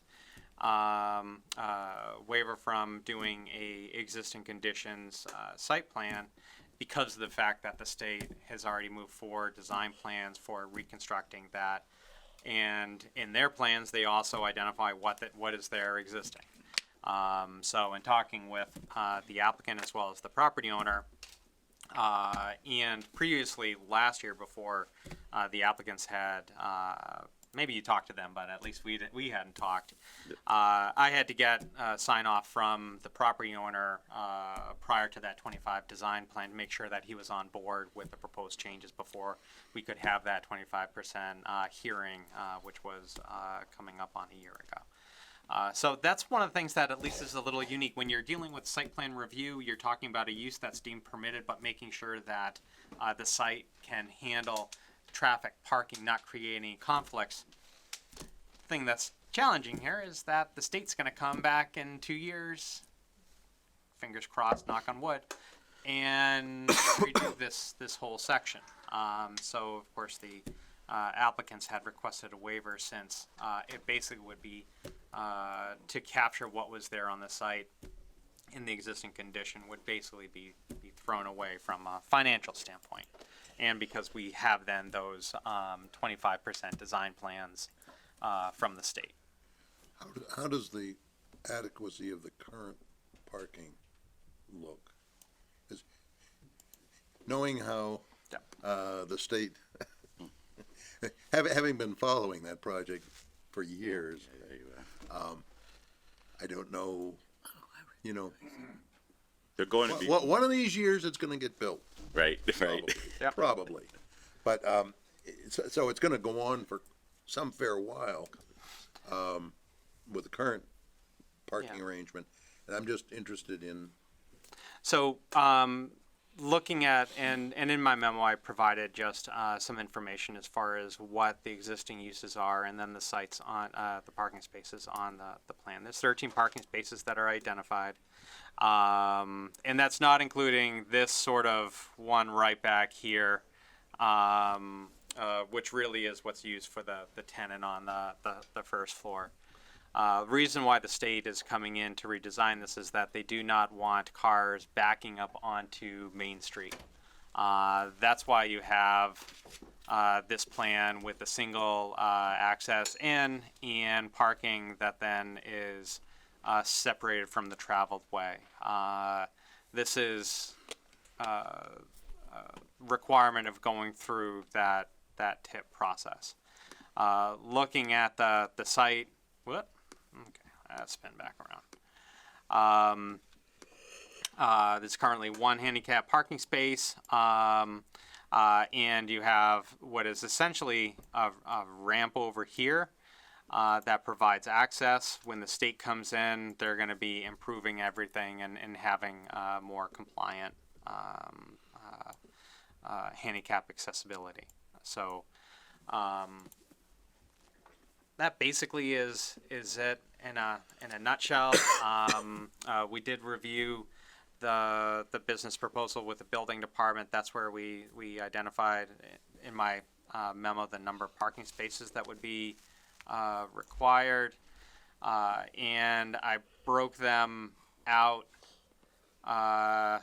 into the various uses so that for this use, which would be food establishments selling food prepared for immediate consumption where customers are served primarily at table or counter. It's one parking space for every 3 seats and one employee for the maximum shift, which then is total required parking of 4 spaces. Total on the site is 13. The demand would be 4 parking spaces for the 2 residential units. They're both 2-bedroom units. 4 for Crossroads Nutrition, and then there's excess of 5, which would be then available for the other space, which has not been rented out. It is currently vacant. The owner is doing some interior work, but that 5 will essentially limit what could occur there, and the owner is aware that parking for the site is held at 13, unless within 300 feet he entered into an agreement to provide parking off-site if it was available. The property owner does own the plaza across the street as well as the mill housing that is diagonally across. I don't remember the parking over there. I remember signs over there. Mm-hmm. Some interesting stuff with signs over there. Yes. No, the 13 you're saying, that's after the state does That's what's their there work? now. The state's going to come through. It's what's there now, Yep. and because the It'll- state's not going to reduce and it's not going to build more. It's going to maintain the So there 13. are, because I'm allowing move the them to the possibility it might be 5 or 10 or 20 or ever before the state actually gets it built, or they might change their mind. It never gets done. You know, they just gave up on a $9 million expenditure because they had to go back and value engineer the Route 20 thing out west of Worcester. That's, Well, we've sent out right-of-way letters to all the residents along Main Street, so we're already getting yeah, I know. people at the counters. I thought I saw something about like something like 200 easements and rights of, or, you know, whatever all's Temporary. temporary and permanent. Yep. Yeah, which, if you had them, you could have gotten a share of that $9 million and gotten a year ahead on that I know. project. So, I do have one clarifying question, Joe. Yeah. Where in your memo it says for one seat for one parking spot, excuse me, for for the employees, so 4 spots. In their application package, a handwritten note: one employee, not including myself, switching off my husband, and mentioning the dumpster. But so is that considered? My a understanding one, from two? conversations was that it was one at a time. Yep. That there was not a staff overlap. It's switching out. So work in the morning, work in the afternoon. That's it. But that at any one shift, because that's what it's identified, employees at the maximum shift, is what the bylaw requires. So that ends up being that additional parking space. So because my read and understanding is a little bit different, I'm going to just repeat my exact understanding, and you can tell me if I'm wrong.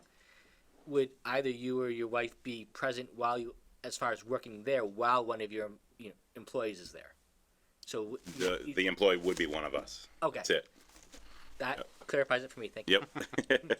Sorry if I wasn't clear. No. Yeah, I'm just Owner, employee, there. Yeah. makes sense. I just The worker. wanted to be clear. Yep. I'm interested in how, the business sounds interesting. I wonder how much traffic there is for you to. Like I said, it works. We do it out of the home right now. It's kind of a home business, basically. I don't know if you've ever heard of Herbalife. It's a product that a lot of people are selling, So like I said, it's word of mouth too. It's not really. There's one out in Sturbridge right now. They're behind a building. They're doing over. They're a lot bigger than us, but they're doing like 50 consumptions a day. 50 to 80 actually at times, but. Okay. Throughout the course of a day. Yeah. So. Any other questions or comments from the board? Any questions or comments from any of the public who might be sitting out in the audience interested in this project? Hearing none. Might be in order for there to be a motion to close if we have no other information we're waiting to get. Yeah. I move that we close the public hearing and direct staff to draft a decision. Second? Yes. Moved and seconded that public hearing be closed and staff be directed to draft a decision. I will note that when we discuss the decision, there are a number of waiver requests that we'll be dealing with. And hopefully we've adequately discussed, or we have information on the record to support a decision on those. Hearing any other questions or any discussion of the motion, hearing none, all in favor? Aye. Opposed? Declare the motion carried unanimously. Thank you. Thank you. And you probably heard with the previous hearing that we will expect to be voting on the decision on January 13th. So Yep. Sounds good. you're gonna have to Next wait till next year for the That's decision right. to come out. Appreciate it. Thank you. Everybody complains about how long we take. Yeah. It's only a year. Boy, this time of year, you gotta wait a whole year. Wait until next year to get your paperwork I out. was shocked that we got through 6 by 9:19. Goes to show we got to pack them in more. But Says you're leader. I think I know who's going to be coming forward next. Yes, I think our last scheduled public hearing is likely to be, it's a project that's likely to be slightly more complex than the ones we've dealt with so far this evening. Not 10 minutes. Maybe 15 minutes. So this is a continuation of the public hearing on a major residential special permit and preliminary subdivision plan approval. At least I'd recommend reading it into the record because I don't believe we have yet. Should I read both, We may have, Joe, or just the continued? The re-noticed one. This notice is being sent as a courtesy. The planning board will hold a continued public hearing on Monday, December 9th, 2019, commencing at 7:30 p.m. in Conference Room A at the Grafton Memorial Municipal Center, 30 Providence Road, to consider the application for a major residential special permit and preliminary site plan approval for a 37-lot residential development on property located at 124 North Street Rear, 73 Rear Old Westboro Road, 4 Village Lane, 25 Magnolia Lane, 45 Magnolia Lane, and 45 Rear Magnolia Lane, as shown on Grafton Assessor's Map 39 Lot 3 and 4A, and map 30 lots 26A, 250, 45, and 53. Said property is located in the low-density residential R40 zoning district. The applicant is Circle Assets LLC, and the owners are Mary Beth Realty Trust, Magnolia Farms Association Trust, and Circle Assets LLC. Copies of the plan are available for public inspection at the Planning Department Monday through Friday, 8:30 a.m. to 4:30 p.m., or on the Town of Grafton website at www.grafton-ma.gov at the Planning Department Development Projects webpage. And as I recall, this project actually has this will be the first evening the project is discussed in any depth with this board. It has been continued a couple times due to abutter notification issues, and I believe now we believe that all the abutters have been properly notified. The hearing was re-advertised, and everything is all good to go now, so we can actually begin discussing the project. Good evening. Antonellis. How are you, Mr. Welcome. Rollins? Mr. Chairman. For the record, Joseph Antonellis on behalf of the applicant. How are all of you? It's been a while since I've been here. With me tonight is my associate Eli Leno, who I think you have seen recently, and Vito Colonna from Cornerstone Engineering, as well as Scott Goddard, who is the principal. Scott is one of the owners of the major parcel of the land. The notice of the public hearing basically gives a very nice overview of what we're here for tonight. This board deals with this all the time. We're here tonight to make a presentation on multiple uses for a particular piece of property, one of which would be the review of a subdivision under the conventional bylaws. And again, the second, obviously, is the flex plan, which is the plan that the applicant prefers. It's usually the plan the applicant prefers, so we'll get that right out. I think it's best, based on the time, and I know you've had a long meeting, I saw your agenda, that we let Vito get right into the plan and give you an idea of how he's trying to develop this property, showing you the comparisons between the traditional plan, the conventional plan, and then flip over to the flex plan.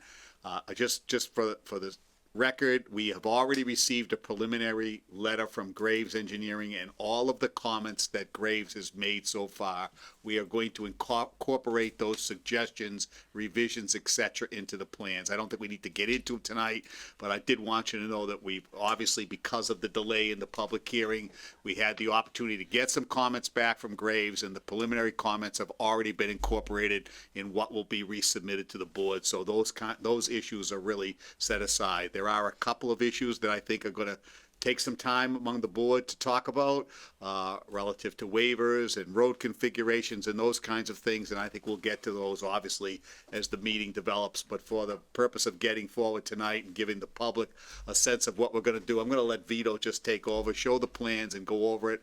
I'll try and take good notes and take down any questions so that when we come back, because I know we will be back a couple of times, that we'll have the opportunity to give you the answers to those questions as we go forward. So if Mr. Chairman, if that's okay with you, that's how we'll go. Sounds like a plan. Let's get a good start at what this project is about, and then we'll deal with all the questions that come up. Following up that, we'll obviously, I think we'll be happy to give you folks as much time as you need. Thank you. To develop answers to questions, to deal with other boards in town that you're likely to be dealing with. We'll be dealing significantly with the Conservation Commission, so that's beginning.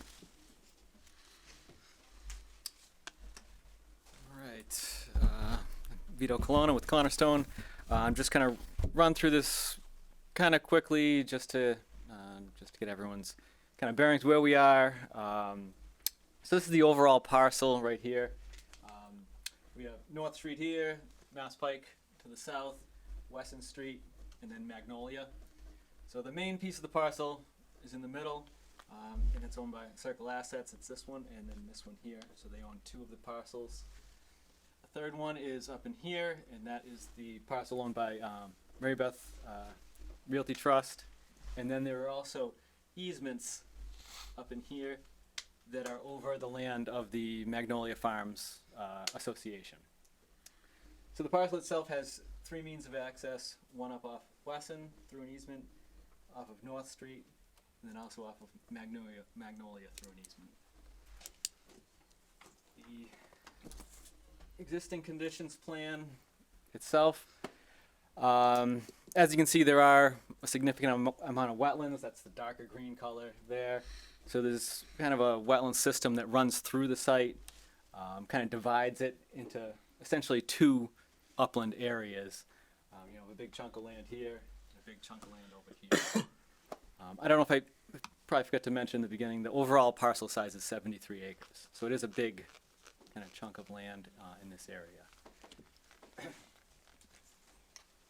So just trying to keep it moving relatively quickly, we have two options, basically the conventional plan and the flexible development plan. We'll run through the conventional plan first, and that one itself is depicted here. So the conventional plan is a through road system. It starts over on North Street, runs up through the site, and exits over onto Magnolia. There's also a spur off of it, a 500-foot long cul-de-sac off of that. The total yield off of this plan is 32 lots. It would take about 4,500 linear feet of roadway to develop that area. And there are several components with this. There's a few wetland crossings up here, there, and up in there. They would be considered a limited project under the Wetlands Protection Act, so that would be reviewed with conservation during a discussion. I think that's at an upcoming meeting that we have scheduled. So that'd be a topic of discussion there. As far as the roadway and the utilities, it actually lays out fairly well. The roadway grades max out at 8%, just through a couple sections. Most of the roadways themselves are fairly flat. There's just a few sections of 8% up in this area, and then I think down in this area, just a transition between the lots. All the lots on this plan meet the zoning requirements under the bylaw for upland requirements with the 25% allowance for wetlands, and they also meet the wetlands bylaw for contiguous upland area requirements. We didn't add the table for the wetlands bylaw on there, but we will certainly add that for the next plan. So they do comply with all those requirements for zoning, upland area, wetland compliance. For utilities on this plan, what we've shown is a water loop. So water service comes off North Street, loops up through, and exit onto Magnolia, so we can get a contiguous loop through the system. For sewer, there isn't sewer out in North Street, but there is sewer available in Magnolia and up on Wesson, up in here.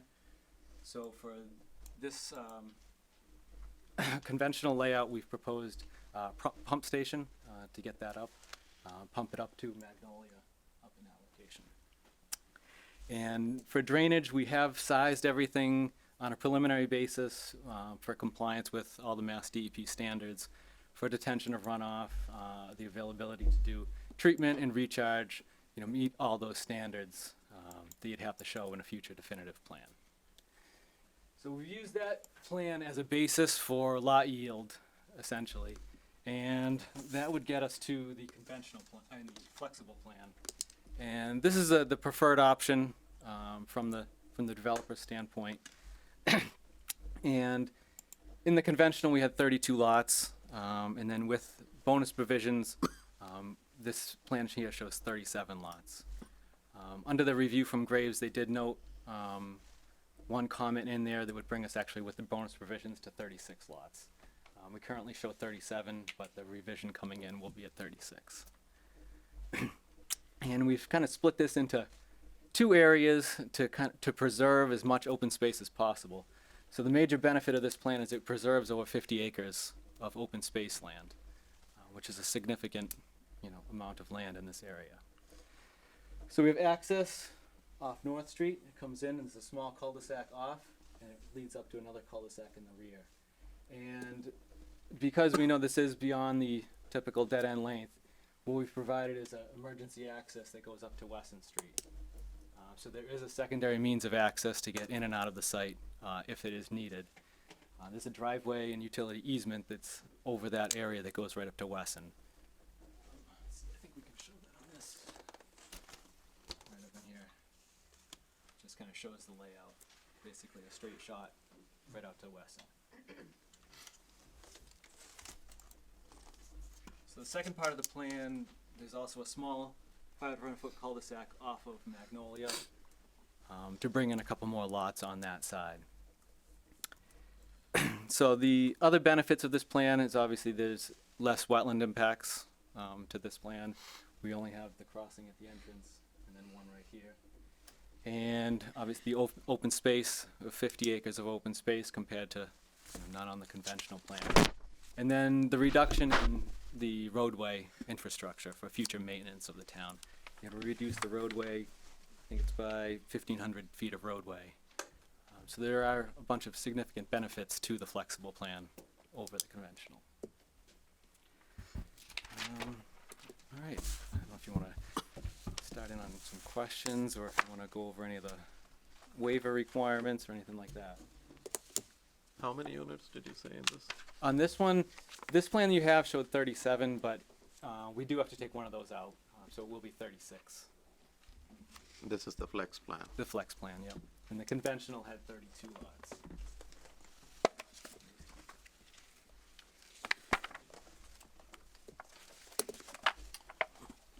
Okay. Any I mean, comments on that? my recommendation would be just to have a more of a conversation as far as the waivers that are being requested under the conventional and, you know, the flexible, but specifically looking at what's needed on the conventional one.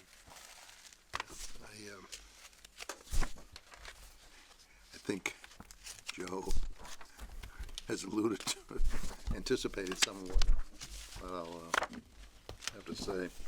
I have actually a concern. We had a case like this off of Brigham Hill Road, the Leclerc subdivision. The proposal, the conventional proposal had multiple wetland crossings. Now, I don't know how much disturbance you're talking about here, but it is multiple crossings. And there were open questions as to whether they actually would be allowed, because if they wouldn't be allowed, then we can't use the base number that comes off of them. I expect to revisit that quite a lot. How much total disturbance do you have in the convention? In the conventional, there's 12,700 square feet. Yeah, and there's a limit of, or there's a transition at 5,000? 5,000. Yeah, so that's gonna be a serious question. Yeah, we have a discussion item with Yeah, conservation right. on that. But it comes back here, at least for me. Yep. On the flex, I don't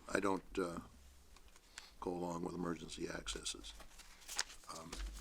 Certainly not at the end of such a long dead end. How long is the dead end? This one up in here, Yeah, we're at, I'm sorry, about 2,000. Yes, 2,100. 2,100. We just denied a subdivision with about half of that, because the requirement is 500 feet. I do not, I can't begin to accept an emergency access. And I suppose we'll have some more conversation about that. I also understand that there's an issue with your North Street access and roundings, or lack of roundings, and that's going to be both, yes, there. That's going to be a factor in both plans. Yeah, that one, we've had discussion with Mass Highway on that. We have a traffic engineer involved in the project. And he will come to future meetings to discuss this in more detail. He's had discussions with Mass DOT and about the turnpike and about granting an easement to allow that. I've every time that anybody's talked where I heard them about getting anything from the turnpike, it was a long shot. Yeah, they said the process would take about a year to complete. Well, but he's spoken with, I think, 3 people on staff there who hadn't seen any issues with it, and it's slowly making its way. The other problem is that we went out, my wife and I went out and, as best we could, located that location, and there seemed to be a visibility problem because of the bridge, structure, which, considering how many cars are gonna be going through there, is going to be a problem. So we're gonna have to look at that quite closely too. Yeah, I think he did. I don't know if you've had a chance to go through. He did offer a site distance analysis. Well, but I'm sure you I couldn't. Yeah. We're gonna have to have a lot more detailed pictures of what we're looking at there. Yeah, at least that gets it started, so you can kind of take a look of where they were coming from, and I'm sure we can have him come in for one of the two of the meetings, obviously, and you can kind of see where they were coming from, where they measured it from, and all that. Yeah. Well, I want to be able to go out and stand in where my car will be as I'm trying to make a left turn onto, or a right turn onto North Street. No secret about that. There were also, I'm a little unsure about, I'm gonna wanna see some details. There was something in there about slopes to work with the wetlands crossings, road slopes. There was a comment in the Graves letter about where the retaining walls were located. Yeah, well, I think I'm that gonna was have one. to see what that's about. Okay. As it's drafted right now, on the flex plan, the emergency access road, how wide is that? We did a 20-foot right now. There's open to discussion with fire department. I think that was what was discussed at that initial preliminary staff meeting, because that's fire code is getting something like that in there. But would work with fire department. I'll share Bob's concern for the overall length of this, and then having this be an emergency exit, emergency road, is a little troubling at first glance to me. But I wanted to ask that question with as it stood.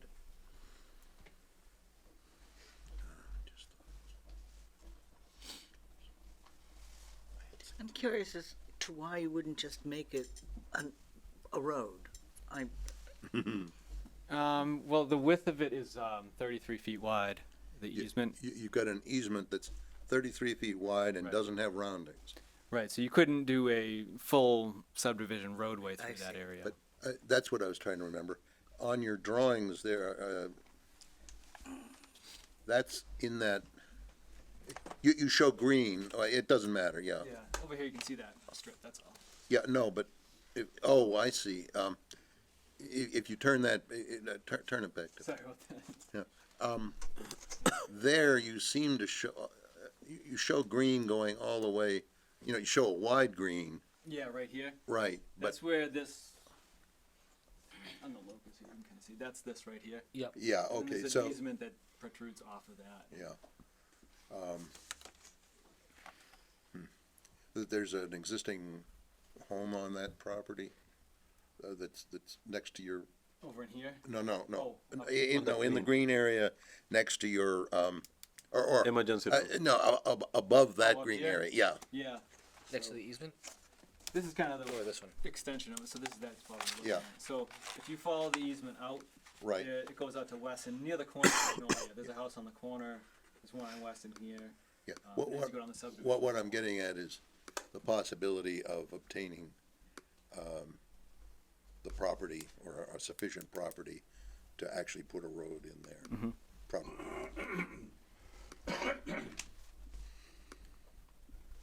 And on that same display, the playfield, is that proposed as being like grass? It almost was, like a soccer field kind of setup, or Yeah, it's just kind of informal, just an area Yeah. that could be used for recreation, just. Yeah.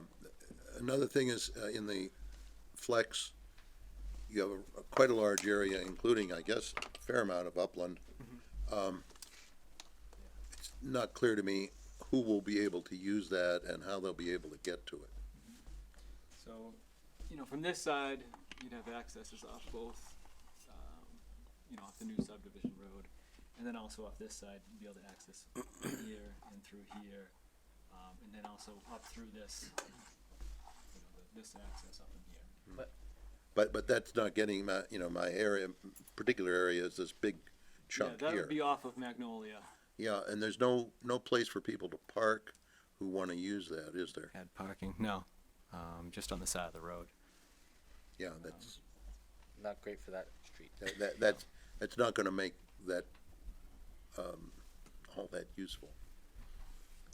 Adding I parking think we'd would be have fine. to, if we get to where that's seriously considered, we'll have to take some more look at, how that could be, how the benefit that that provides could be realized, as an effective, situation.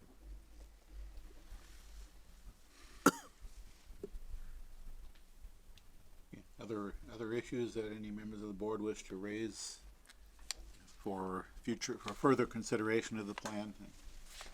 It's, as much as possible, if we can at least Yeah. get the questions asked, as many questions as we can think of, get those asked tonight. Applicant will have a chance to work through some of those, and we will have a chance to discuss them at future meetings. I know I've had other ideas for questions, but I can't think of them now, so might as well. It is, Seed time. the clock is starting to become our enemy, but before we finish up for this evening, I would like to give members of the public a chance to speak to this, at least ask some questions or raise any issues that you think need to be looked at. So feel free, if you're here from the public and want to comment on this, step up and put your 2 cents or however many cents you have in. Good evening. I'm Amy Simpson. I'm a resident of North Street. Did you want to go? No, I was just looking at the map. Oh, okay, sorry. I have several concerns that brought me here tonight. Excuse me, Mr. Chairman, could I just ask again her name, because I like to get names so I can answer questions for people. That's the only reason. And could we Yeah, have one person talking? one conversation at a time, please. So state your name again for the record. Amy Simpson. Thank you. Like many of the other residents in town, I have many concerns regarding Circle Asset LLC's very large proposed development on North Street. I'm taking this opportunity at this present time to present this partial list of concerns to you and ask that you address all of them. I'm confident that other issues will arise as this proposal is thoroughly vetted, so I reserve the right to speak further in the future. My main concern is the impact on the wetlands. There are extensive wetlands in the area to both development options. The swamps and wetlands and active streams running throughout, tributaries as well. And there's no mention, but the tributaries that run behind also feed over to Axtell Corner, to that whole area of the pond that then floods over onto the road on Wesson. There's no mention of how these all attach to one another, which I think is a very key part to this. Wetlands are a very important contributor, as well as being part of the preservation. But once gone, it will change the entire ecosystem, and my house backs up to these wetlands. And my concern, my biggest concern, is everything that happens here, how it's going to disperse the water after the building.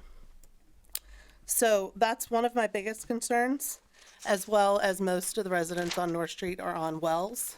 So the effect of the groundwater and anything that happens, especially with the sewer pumps, which run a huge risk and have to be maintained. The paperwork said that they'll maintain it for the first year or 2 years or whatever it is. What happens after that if there's a problem? Also, due to the proposal happening on the wetlands, there's a requirement as part of the plans that wetlands need to be replaced. I still don't understand that in looking at these plans, so I'd like better clarification on that. The sewer pumps, so there's talk of how your sewer was running to Magnolia on the flex space, I think it was, or conventional, I'm not sure, on the conventional, but not on the flex space. So I want to get an understanding of that. My other huge concern is North Street is a huge cut through right now to the train station and to the center of town. There's so much traffic. Add that to the Clearview neighborhood that we haven't even seen the impact of because that's still in the process of being developed and built at this point. I don't believe that a waiver is sufficient for the traffic study. I don't think that they're on site. I read through the documentations of the site distance analysis that were extremely generic and weren't specific to this project. Currently, there's 23 houses in the subdivision that's over on North Street as well. Then coupled with these 37 houses, you assume 2 cars per house. That's an additional 120 cars to be running on North Street, which is a huge, just from a life perspective and a life balance, that is a huge disruption and takes away from Grafton and what it is, a small town. I feel like the road's going to turn into like Route 9. I see that the documents that they applied for a waiver, and I just want to know the process of that waiver and why that would even be considered in something like this. Noise. Currently, the proposed area, as you can see, the Mass Pike winds up, they're going to cut down all of those trees. I'm concerned about the noise that's happening that will come through from the Mass Pike. So has there been any sort of talk about building a wall if this goes through, a noise wall or anything like that? I didn't see that addressed in any of the preliminary plans. The expectation would be for the developer to construct a sound barrier to block out the noise of the highway. Lastly, well, 2 things. First, the impact of the schools. I think that their assumption that they made in the plans is completely low of what they said. They said there's going to be 0.45 students per household. We all know in neighborhoods like this, in this development, they are geared towards family. These are 5-bedroom homes that are going to be having 2 to 3 children occupy them, and there's been no address as to what's going to happen with the school systems that are already overcrowded at this point. Lastly, what's the future financial responsibility of this developer? We've seen the problems that are going on currently in the town with other developments and the developer's fiscal financial responsibility, and I don't see anything addressed in this either. So those are my preliminary concerns. Thank you, and just let me know, you probably know this already, but make sure that your wetlands concerns are discussed in great depth with the Conservation Commission. I've already sent them.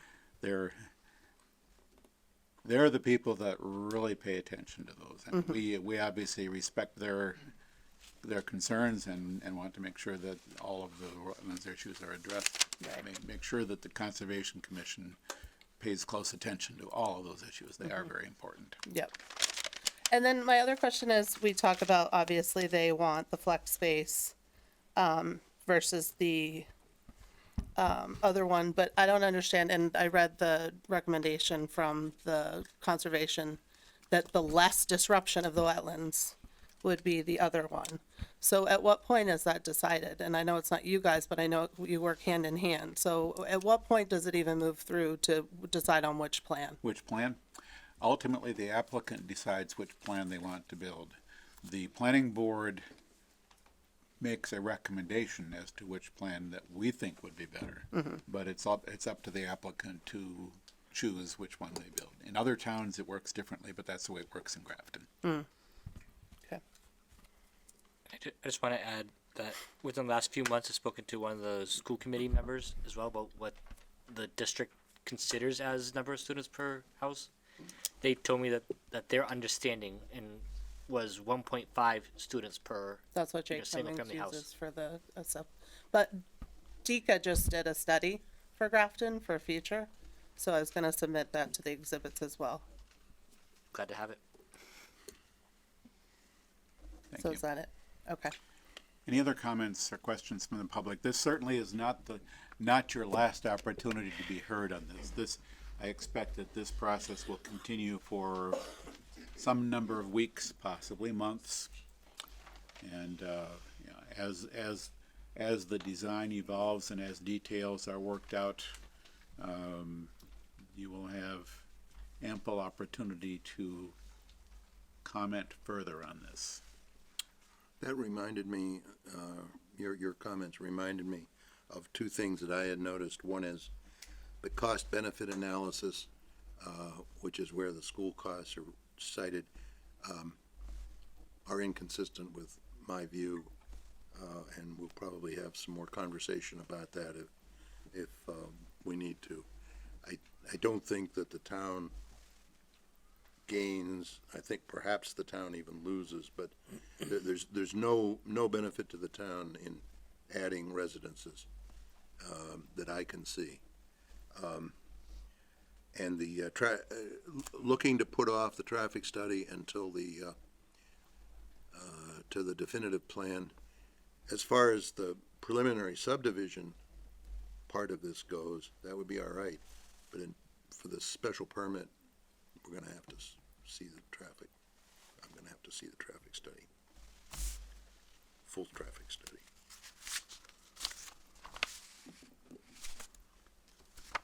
Right. Any other questions or comments from the board for this evening? I think we're looking at a continuation, there's no doubt about that. I did just see a hand a minute ago, and I don't wanna, I don't know, they're still looking to speak, but I did see. Yes, if there is anyone else who would like to speak, it's not too late. Before she begins, do you wanna extend past 10 now, Mr. Chair? I move we vote to extend the meeting beyond 10 o'clock. Second. Moved and seconded. All in favor? Aye. Aye. Opposed? I oppose. I'll declare that motion carried by a vote of 4 in favor and 1 against, Prabhu being the vote against. Sorry, but Hello, Melissa. If I may Oh, say. I'll say, sorry. Go ahead. Melissa Durfee, lifelong Grafton resident, currently at 104 North Street in Grafton. And I'm a frequent bicyclist, and the developers have ruined the roads in this town and making it very unsafe for me to ride, not only with the additional traffic, with roads that cannot handle the types of developments we're talking about in terms of size, but also they tear up the roads. Has anyone ever been on Willard Street lately? There's a trench right where bicyclists ride, and it's very dangerous. And I'm forced to go over towards the left, more into the traffic, with people rushing to the train station if it happens to be my Friday off. So I just wanted to point that out, that this developer, as part of the traffic study, I would like to have the Axtell Corner study, because that's a very dangerous intersection, and the proposal is going to have a big impact upon that corner, and that area should also be included as part of the study. And I think Amy did a great job addressing or mentioning some of my other concerns, so I won't belabor the point, but I'll try to come to some further meetings. Thank you. Thank you. Any other questions or comments from the public at this point? I think we are probably looking at a continuation, giving you sufficient time to at least spend some time. I know you've mentioned that you're already addressing the Graves engineering comments, but there's probably a fair amount of work that you need to do with conservation in order to nail down, answer some of the questions that the board and others have raised tonight. I guess it's kind of, at least partly, it's up to you to suggest when you might be ready to continue discussing this with this board. What's your schedule with the Conservation Commission? We're on for next week. So, preliminary conversations with the Conservation Commission next week. So I would think then perhaps the first meeting in January. I obviously don't want to rush into, I think you have another meeting December. I know you have a busy schedule. I'm aware of the transitions. We don't have anything scheduled yet in December. Right, we don't, our next scheduled meeting is January 13th. Oh, I thought you had a meeting scheduled next week. We've Speculation about doing that. We might have a meeting before the 13th of January for the purpose of finalizing some decisions that have been voted on tonight, but that's it. We don't have any regularly scheduled hearings before the 13th. I don't mean to interrupt, I'm sorry. I would think then at the pleasure of the board, a meeting in January, whichever meeting that you deem is most appropriate for you to be able to review with us. We'll try and do as much work as possible in the interim on the issues that I've identified as part of the comments, both from the board and the public. And certainly be in a position to be able to expand the discussions on the wetlands issues, which I understand is significant for this board. Yeah, our schedule for the 13th of January currently, I know we've put a couple of two or three. We've got 3 hearings from tonight that have been continued to January 13th. By and large, those are expected to be brief on the 13th. Do we have anything else on the schedule for the 13th yet? We have decisions. Yeah, I mean, We have some several decisions to decisions. work on. but one of the things is that, and this is where our meeting schedule in January ends up following the 13th and then the 27th. That means that there's a potential for an additional meeting with conservation between their initial one next week, and then they'd have another one in January that may provide a little bit more detail and a little more enlightenment on some of these issues. And I'd actually recommend the 27th if possible. That way, at least there can be a little bit more work being done on both sides with conservation as well as the applicant to try to identify some of these impacts. So. Yeah, I think conservation Understood and would be- agreed to. I think that is what I was looking for also, that we can vet a little bit more out with the conservation. That'll save us all time. Yeah. Won't have to we'll be able to identify issues and come back, and I'll do my best to provide an agenda for the meeting on the 27th, or work through an agenda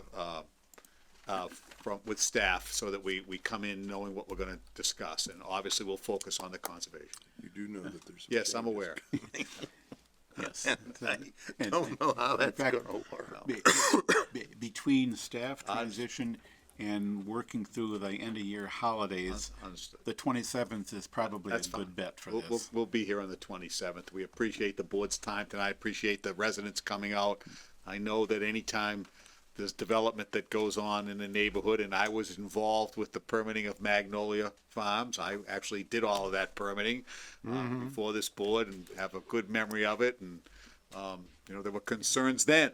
And there are concerns with every new development, as there should be. So we'll see if we can do our best. The one thing that I was a little bit enlightened on and was happy to report is the issue about the Mass Pike. Obviously, I was made aware of it, and a little bit of follow-up I've been able to do, no confirmation but because it's a de minimis request where we're not seeking to take anything, but only to be able to effectuate a rounding, I think it will move through the process and be a little bit easier than if we were gonna enter on their land for any other purpose, because it's 16 feet above the pike, and I do think we're gonna make some headway there. So it's going to take a little time, but I think we're going to make headway. Yeah, nothing happens instantly when you're working Not with with the the state. Commonwealth. So with all due respect, then I would request that the board agree to a continuance to the 27th of January at a time that's convenient for the board. Alrighty. On the assumption that we will shortly receive said written request from the applicant, a motion might be in order. Sure, I move that we grant the applicant's written request for continuance until January 27th, 2020 at 7:30 p.m. Second. Moved and seconded that we grant the applicant's request for continuance to January 27th. Any discussion on the motion? Hearing none, all in favor? Aye. Opposed? Declare the motion carried unanimously. Thank you. Thank you. Everybody, thank you all for your interest in this project, and I'll be back in a mark the 27th of January on your calendars, and also look for the Conservation Commission meetings between now and then.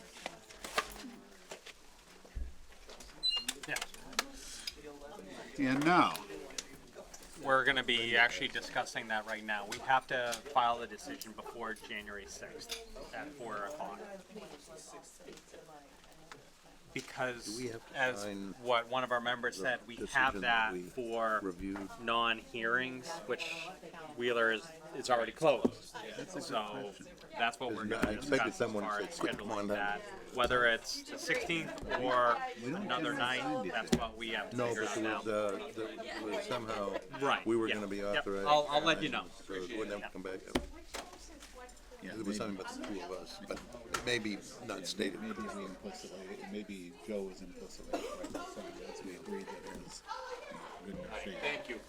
Thank you. Just one moment for the audience to clear out. And we have, Mrs. Hessinger stepped away briefly.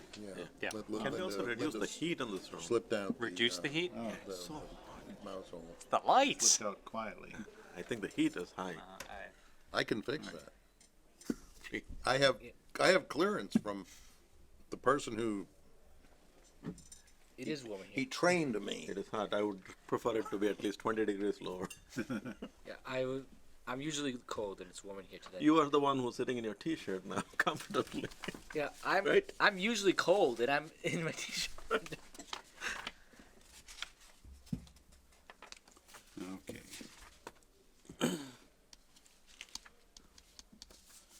So we shall wait for a moment or two for Linda to return. And we have not a lot left to do tonight. No, I mean, we have to figure out when we're gonna meet to review the 11-wheeler decision and then staff report. Yeah. So, The wheeler, or 11-wheeler. The we have to figure out when we're gonna get together. Upload, reset it. And when is your last day? Last day would be January 10th, unless we get a blizzard and then everything's all. You know, I know all thrown. people in Littleton. Huh? I know people in Littleton. We can arrange for your later departure. Have you been affirmed yet by the board? Monday night. Yeah, but the snowstorm discouraged them. Canceled meetings, whether I showed up or not. They were going home. Good luck. Alrighty. Let's complete our business tonight. We will put off the mill redevelopment overlay discussion to a future meeting. We have a couple of decisions that Joe is expecting to get written up for us, non-controversial. Yep. That do we need to get those voted on and out before January 13th? The site plan, yes. Okay. The others, a special permit, so no, they have 90 days, but those will be done for the 13th at least. Some of them, like modification of the two-family, I'd get that done this week. So Yeah, the main question ends up being, we had talked about the 16th as a potential reservation night for. Yeah. I So mean, what? holy cow, is it cooling off fast? So Yeah, well, you tell me when you put your coat on, and then I'll fix it again. but the time critical item here is Wheeler Road. Wheeler Road. Yep. The deadline for Filing decision Filing that is June 6th at January 4 o'clock. January 6th. Did I say June? You I said meant June. January. I meant January. I wish it was in June, Yeah, no but kidding. no, we don't get that much time. So, No. so that's something we are going to need to finalize and act upon prior to January 6th. Correct. And as you've noted, we had discussed the possibility of this board meeting a week from tonight, December 16th, which if we're all available for that, that's good for all of us. It's not good for Joe. Joe is going to be in Littleton that evening. Yep. However, It's also not good for me. So that's where if and again, this is a special permit.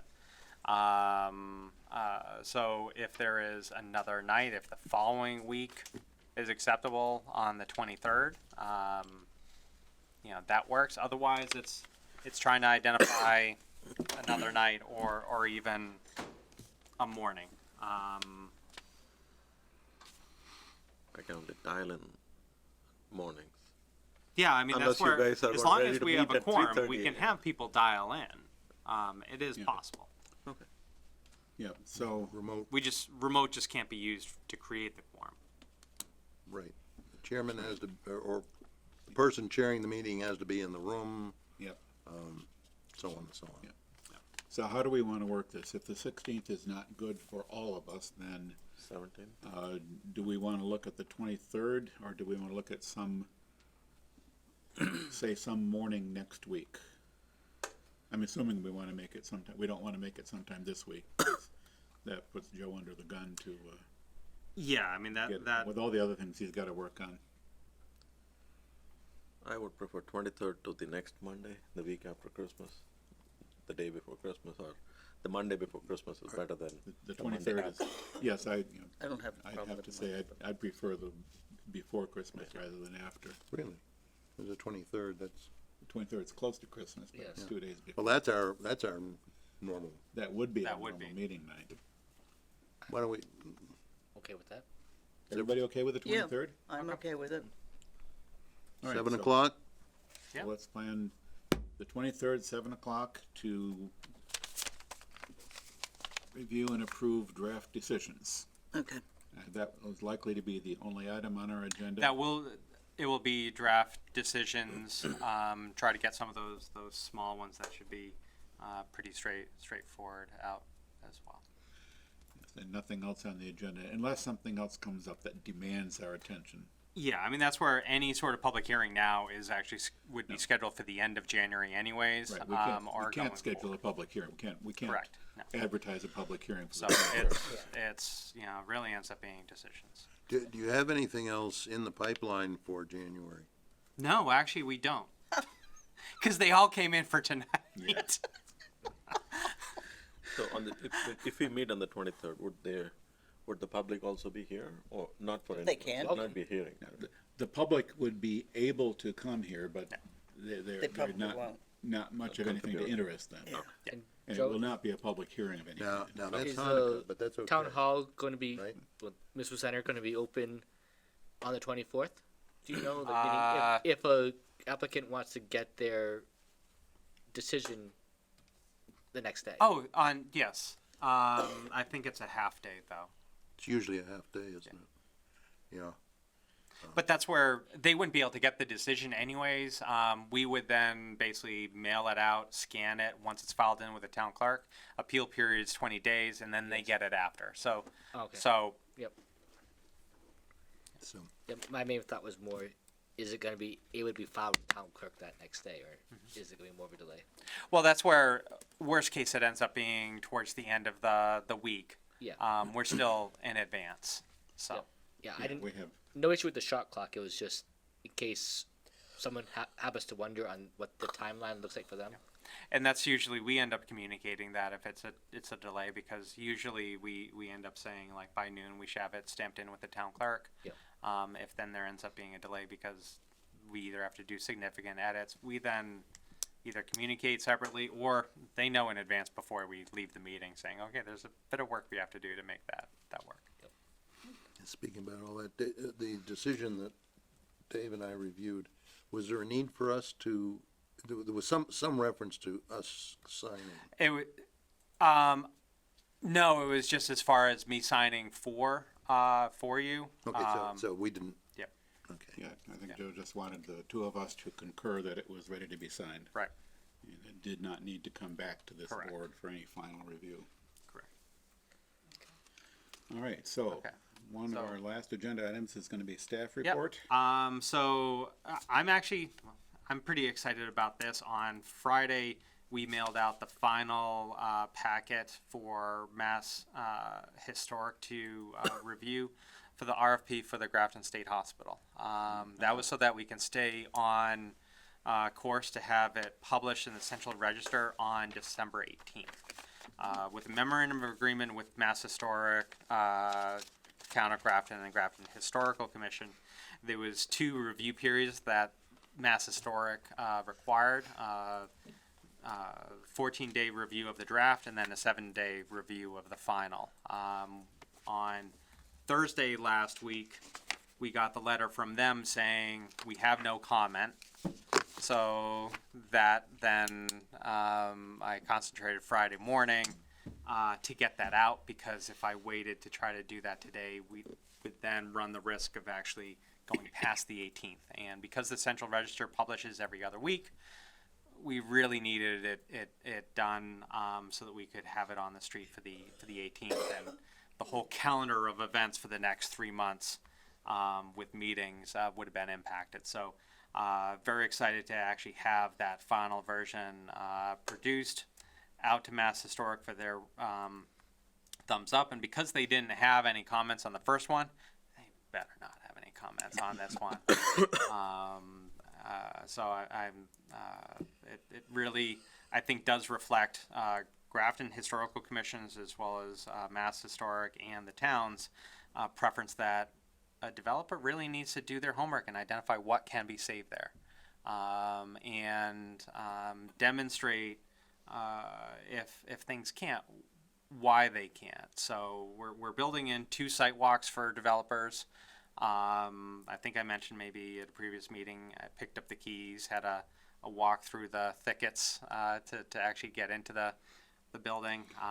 That's why I lost my hair. But our hope is that we'll be able to get some good quality developers to respond, and that'll be exciting to for Grafton to have that move forward. Second thing ends up being that I'm finalizing grant paperwork. We were selected and invited to submit for a final award for about $30,000 to update hazard mitigation plan, to spend a little bit more time focused on some of our the dams that we currently have to maintain as a municipality. Our hazard mitigation plan was last done in 2016, and the time frame would be that this would be something that would be fall of 2000 through 2021 to maintain a 5-year time period. So Board of Selectmen will be reviewing that tomorrow night for a final submission on Friday. So those 2 are in motion. The consultant for the historic inventory, she's on her way. Between Christmas and New Year's is actually one of the deliverables that she owes the town, which then have to review with Mass Historic. And outside of these decisions, I'm sitting down to just hammer out the open space plan. I've emailed the committee about meeting the 18th. I think we have a quorum, so that we can try to approve that and get that on its way to Planning Board, Conservation, and Board of Selectmen for approval. So thankfully, no one is submitting applications because I think we just took care of all of them tonight. We started taking care of all of them tonight. Yeah, started. That's right, started. So I'm trying to think as far as anything else. That basically is it.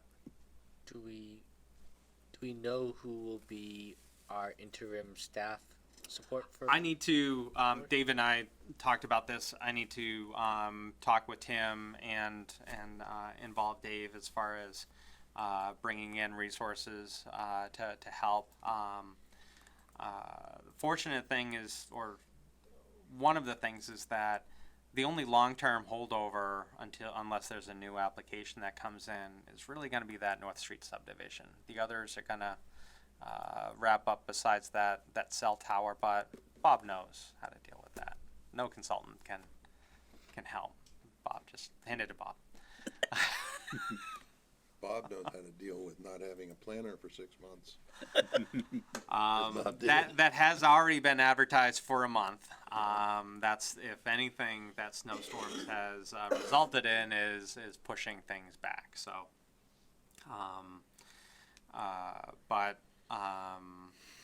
what was I gonna say? I've already given Jeff a heads up as far as that we may have to tag them for handling some of the hearings, especially as we deal with North Street, and to be able to take care of some of those technical issues. That's some of what we did, not so much in meeting, but yeah, back in the time I'm talking I see about. a lot of Antonellis. Yes. So it is. I mean, I know it feels like it's right around the corner. I'm still going to be here a whole month. Granted, there's Christmas and New Year's right in between it. But there's a lot on the plate and a lot of things that I'll be codifying for everyone knowing, letting them know where things are, process, and what next steps are. Do they have something you have to do up there on Monday nights? I think it's actually the opposite Monday nights. Oh dear. It's a plan. Let's check the schedule here, and I mean, just for a little while. No kidding. Well, I don't have anything to add. Anything else? Nothing else from staff? I didn't see anything of note in correspondence. No, I mean, just if you want to read about water quality in the Blackstone, Yeah, that's about it. Were you present at the Celebrate the Holidays thing? I was. No, we were not present. I was. So one of the things was that I wasn't originally planning. I was going to help John set up. 9 o'clock in the morning, set up. He was going to be there handling Grafton, the Grafton, Shop Grafton, and then talking about the Grafton Gateway project. I had to deal with some stuff at my in-laws' house, and when I came back just around 2 o'clock to see how things were going, I saw he was slammed. That this board that when I left at 11 o'clock had like one dot, had, I swear it was like 75 dots on it with different people's preference. He was engaged in conversations with a bunch of people about what we should do with the soon to be old DPW facility as well as the other parcels. And then I stuck around until 4:30 watching Santa go by to light the tree. And leaving, and we had a lot of really good conversations with people as far as what they'd like to see within the not only the DPW site, but a lot of consensus as far as just wanting to improve that stretch of Upton Street. We had cards. And I need to drop them off at the library and other places now that Grafton Celebrates the Holidays is over. January 16th, I know, Bob, just tell CMRPC to cancel so you can attend. Great Hall, Apple Tree Arts. We're going to have Grafton Cable tape it. And, I think it will be a really good conversation that people will have. A lot of people were interested in saying, yeah, I'm definitely going to go. Hopefully, half of the people who said they're going to go actually go. And then we'd actually have a really good crowd. So really glad that we were up at One Grafton Common on Sunday. It was really nice to see so many people out and about.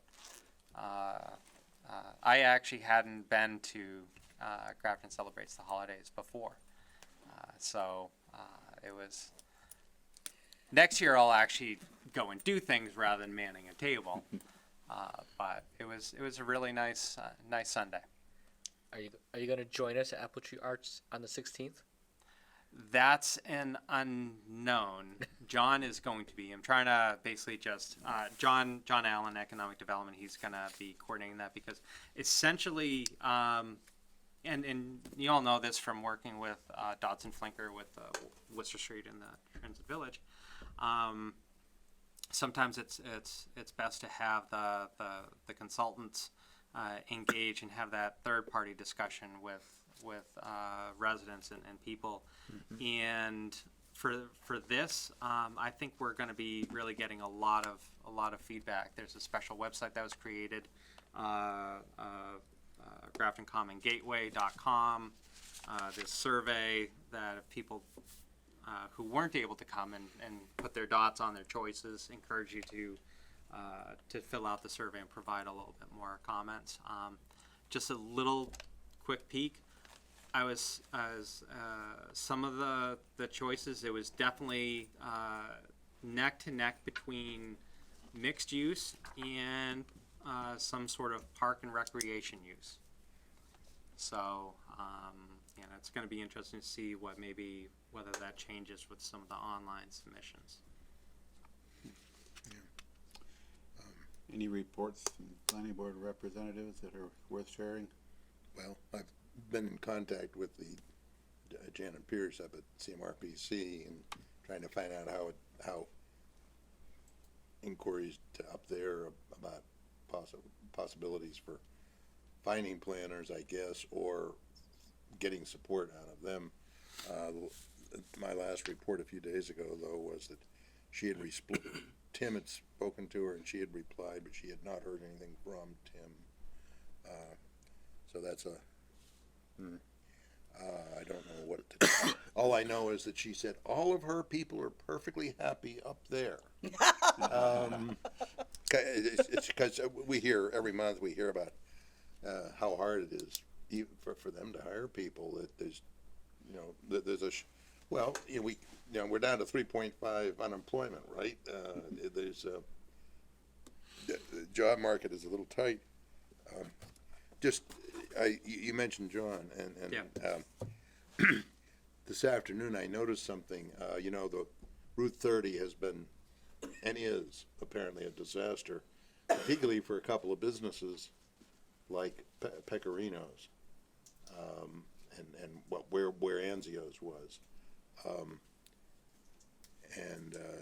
it's really this is an important season for them. And Lovely place.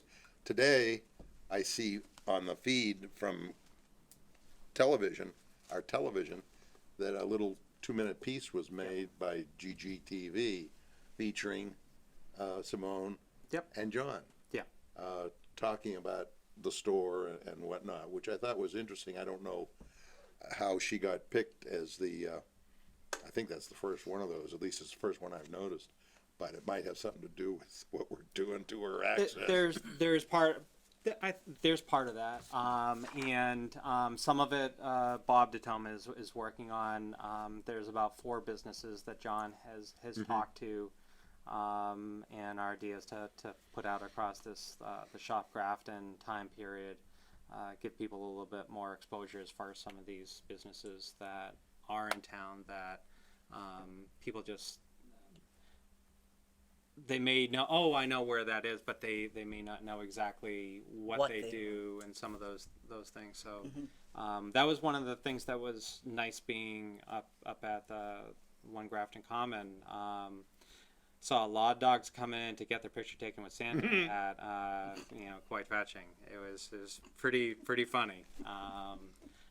But there's there's a lot of comments as far as, well, we don't have a Route 9, we don't have a 146, but we have also a lot of unique businesses that call Grafton home, and one of the things why we had the Shop Grafton was really to highlight some of the niche businesses that Grafton has that really make it unique. So. But no, that was not coincidental. It's like, okay, don't forget about. Yeah. As far as making the approach to the common more attractive, just tear down what's there and put some grass in. When we figure it out, that'll be good. Take down the fence, put in grass, and then. We actually got that as a comment. I don't really want anything. Just plow it all down. Put grass. There you go. You're done.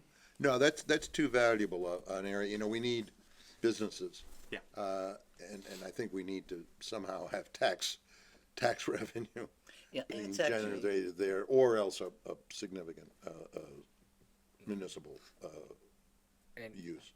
And worth noting is that the current expected venue for the super park, if that ever comes to be, is going to be basically right behind where the library is. So it's not, to me, where people are desiring a parks rec area in that corridor, super park may be a better fit than using the DPW site, which could be used for other things. That's, but I'm not sure how many of the people that put that dot there actually knew of the super park plans or that's where it's going, that kind of thing. I agree, because I did get asked that question as far as, well, maybe super park can go here, and, you know, the select board did, sign a contract with the landscape architect to start developing, plans for behind the parking lot, to work on those, so. Behind the library. The parking lot of the library. Yes. Yeah. So. But the site where the DPW is, that's such an ideal site to develop for business. Yeah. Because the sight lines on the road are outstanding. You know, you can see both ways. Thank you, nice and it's straight away. Yeah. It's not that old a road. Yeah. It's just perfect, and I'd hate to see us squander it. It's we just don't have that many sites like that. It's flat. Yeah. Good heavens. Destination restaurant. Could be. Yep. It's something that would be, it's just a great spot. Anything else that anybody needs to bring up? Move we adjourn. Yes. Second. Moved and seconded that we adjourn. All in favor? Aye. Opposed?